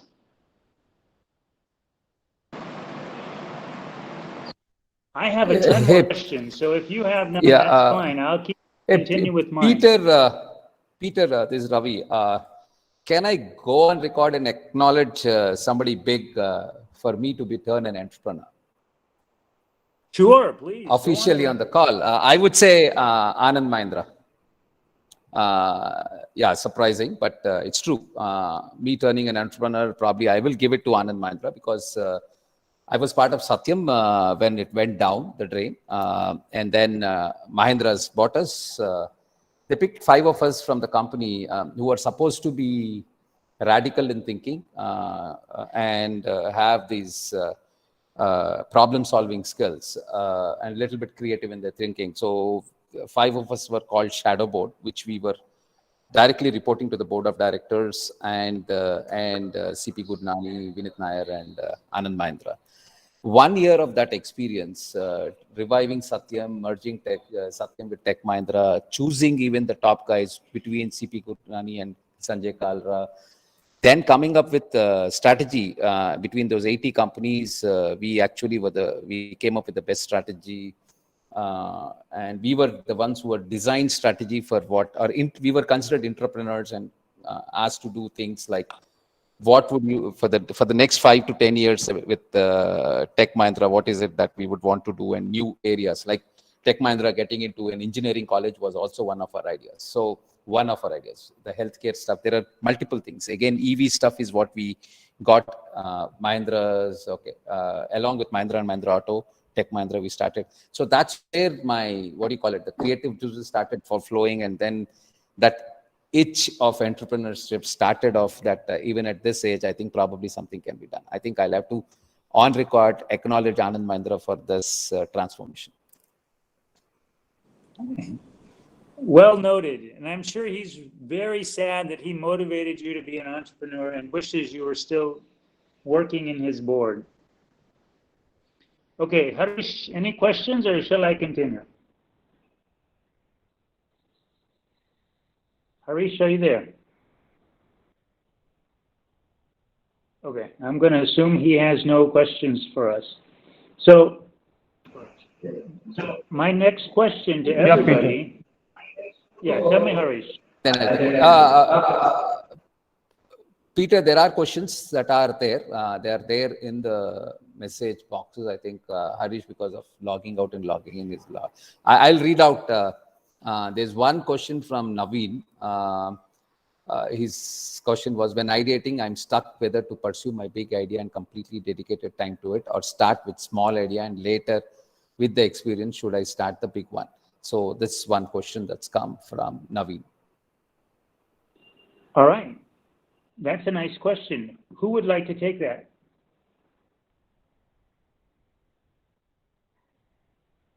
Yeah, I would like to take that. Okay, Varun, yes. Please. Yeah, so I think the way you should do is, I don't know if you know this concept of getting to an MVP, like identifying the minimum viable product. So this is also like one of the things I've seen that a lot of like first time founders do a mistake and identify that what is your minimum viable product. Now, the way you should go at basically achieving your product is basically understand that what is your primary utility, or what is that core functionality, or else what is that core solution of your idea is.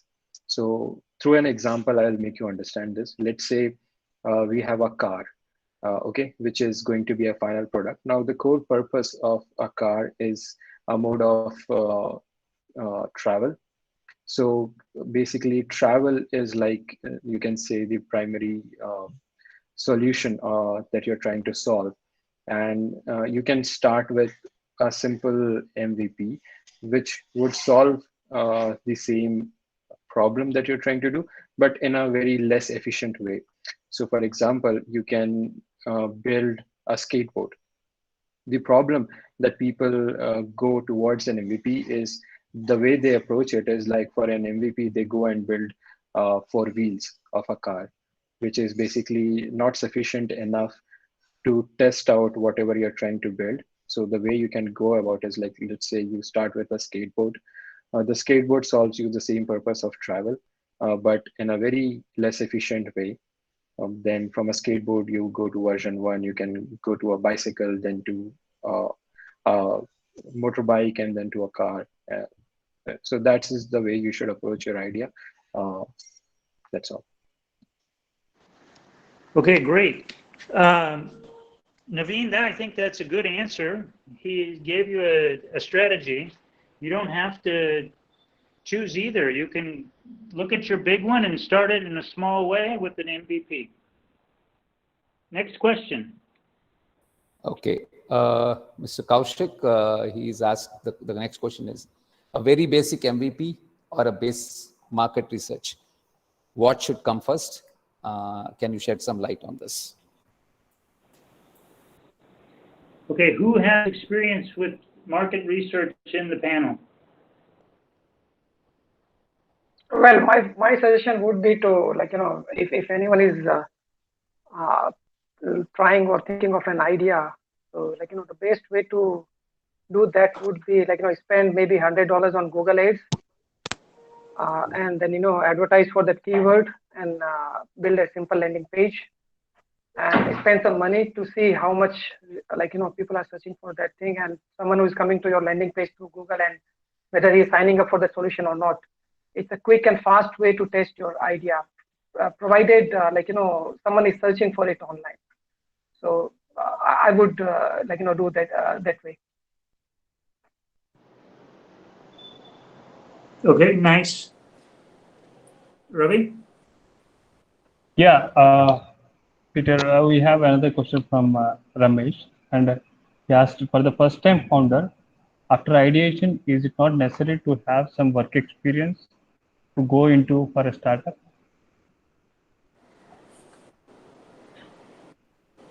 Ujjwal, I'm going to give this question to you. Yes. I mean, I personally do not have any work experience, so, and I also feel that having work experience is entirely necessary. I mean, if you have the idea and if you're working on your startup, I mean, there are plenty of resources online that you can refer to and get some idea on how to do or how to go about your daily things. I mean, of course, it's not about just the technology part of it or the product part of it, but maybe dealing with people, or maybe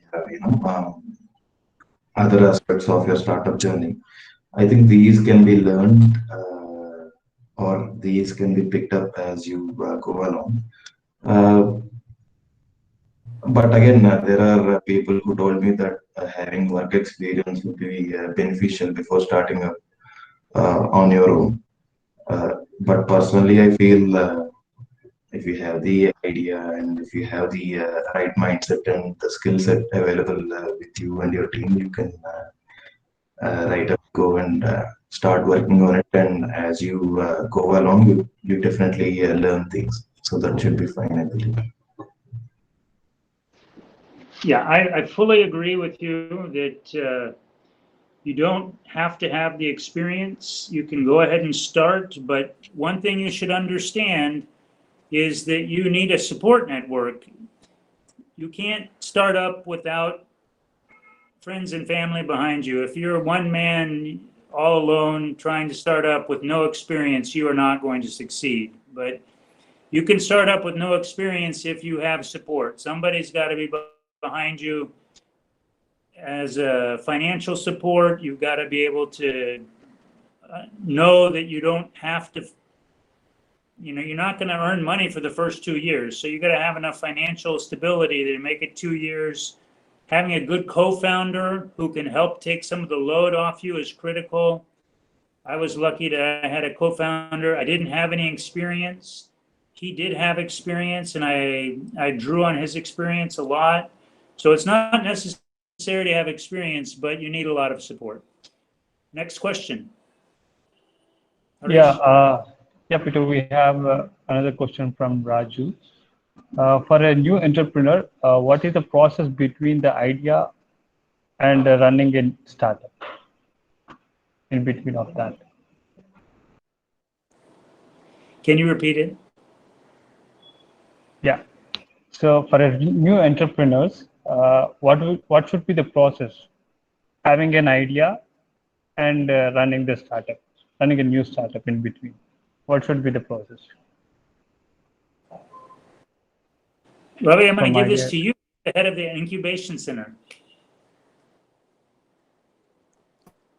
Okay. I think once you have an idea, you just do not start a company. So it's if you're saying running startup is if you want to you from the statutory and the compliance perspective, I would take this, if correct me if I'm wrong, Mr. Raju, that you're thinking of starting a company and then running it officially, floating a company. So between those things are running, okay, idea to a startup, which is an official company that you would want to start and run. I think from your starting with your idea, validating your idea, your market research, and then ensuring that you are on the right path, you're solving the right problem, there's enough market to that, and having your right business plan and your strategy in place before you start putting money into that idea. I think that's all that steps that you'll have to take before your idea is a validated, scientifically validated and a meaningful idea which can be taken forward. I think that's when you start putting in your your friends and family's money.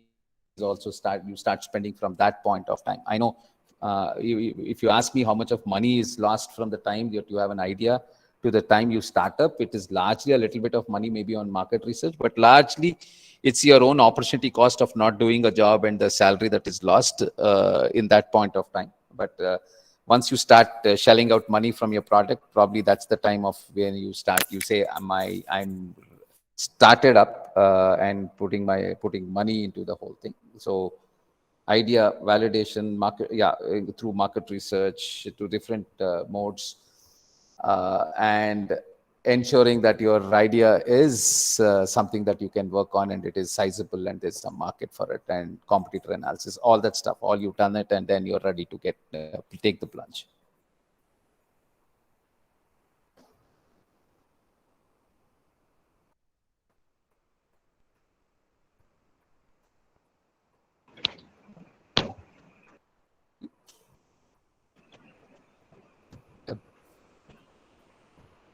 Yeah, Peter.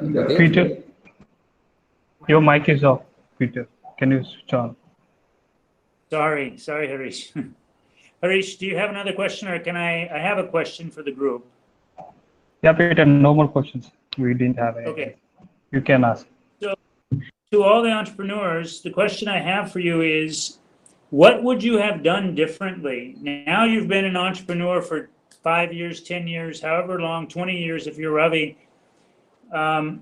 Looking backwards, what would you have done differently? And, this is good takeaways. Nobody else will have to go through and learn the things you learned, because you're giving this information to everybody else out there who's on this development program. They're going to save years of time because you're telling them what they should have done differently than you.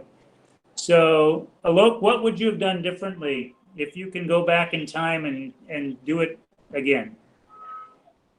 I would say that, stop, second guessing yourself, right? If you want to do something, or if you get an idea, then just do it, right? Need not wait for the right opportunity, right funding, right team to come through. I have seen multiple waves come in. I was able to write a few, but it was only because, but I wasn't able to write it big because I was always second guessing it, right? Why this is not being done, or why not someone else is doing it, kind of a thing. So that second guessing has to stop. Either you will fail miserably, or you will ride the wave. But if you are second guessing yourself, then you will always be in the middle of the thing. So that would be my thing. Okay, nice point. I think that's true for entrepreneurs, that they do just deal with the situation, solve the problem, and keep moving forward. So they don't really second guess. You're right. I agree with that. Ujjwal, what would you have done differently? Like I said, I got this idea and I started working on it and I started up, right? So maybe looking back, I feel that I mean, I'm a single founder, so I do not have a co-founder. So maybe I feel that it would have been nice if there was a co-founder, because like someone from the panel was earlier saying that you can take the load off or discuss ideas with them. So I think that is somewhat missing. Okay, good. Nice tip. Everybody heard Ujjwal? Try to have a co-founder if possible. It's hard, but if you do, it can be well worth it. Ravi, any tips of what you would have done differently now that you've got all this experience in hindsight's 2020?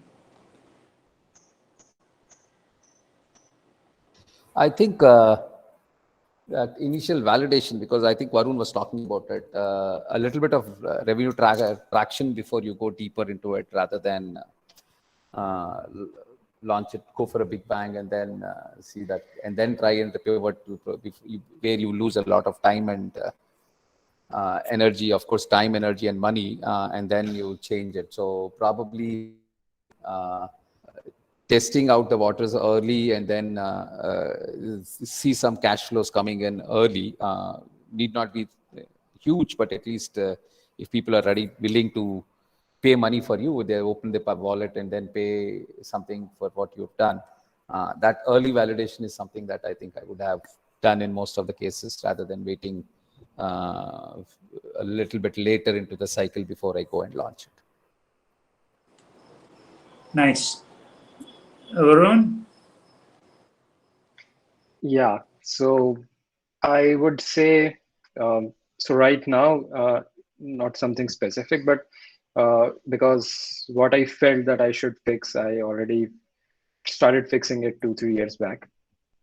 So initially, I think like the first 2 years when I started up, I was trying to do in this way where I would go and try out an idea, and then it would come to a stage where I would see that, okay, maybe this is not a right fit, or maybe this is not something fitting to what I want to do. And eventually I would leave that idea and then start on something new. Eventually, through the years, what I realized is that it requires persistence to basically stick long with something.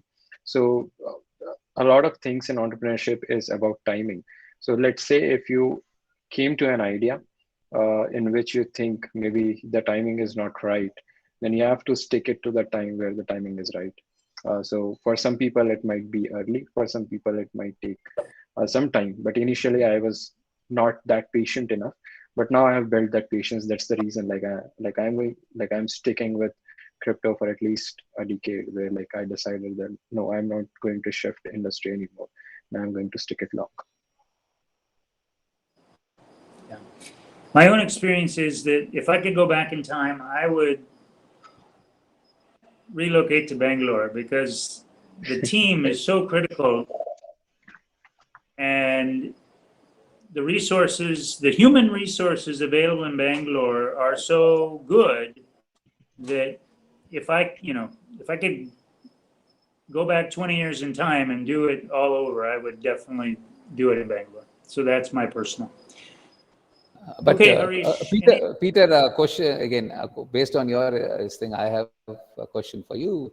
But probably COVID and the pandemic has now, do you think it's created a level playing field, tier 1, tier 2 cities? Now with people getting used to working from home, working online, would you still stick with that decision that you need to be in Bangalore? It definitely has changed the outlook. I do agree with that. And, now we're talking about what will the future look like. And that's hard for me to predict. I'm looking backwards and saying I would have been better off in Bangalore. Going forwards, I don't know. Maybe you're right. Maybe I'll be fine in Vizag going forward because of work from home. But the truth is that I still see a lot of critical team success related to collaboration.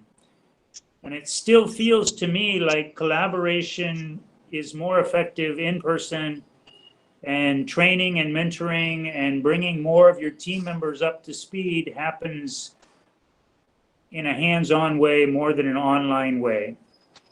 So I guess I'm still old school and leaning towards the fact that we're going to be more successful if we're all in the same city. Maybe we don't work in the same office every day, but at least if we can get together once or twice a week, I think that would be valuable.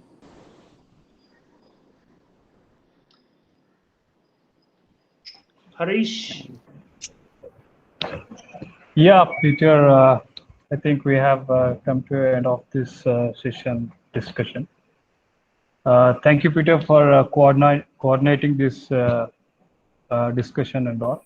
I thank Ujjwal, Varun, Alok, Valli, and Ravi for having a wonderful interaction and sharing your experience. I think your experience might have evoked some interest among the people who are listening in this webinar.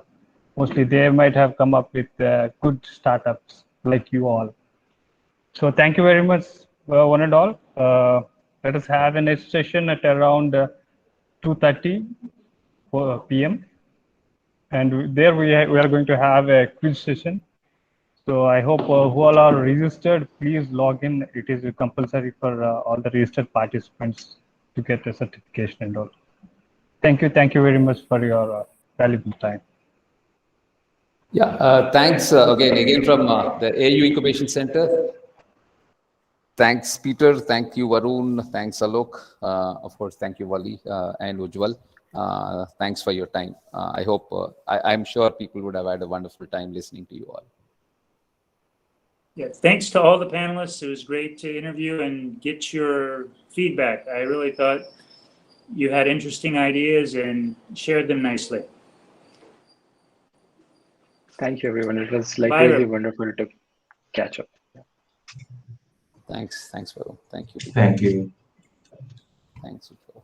Bye, Alok. Thank you. Bye, Ujjwal. Bye, everyone. Bye. Bye, everyone. Thanks, Alok. Thank you.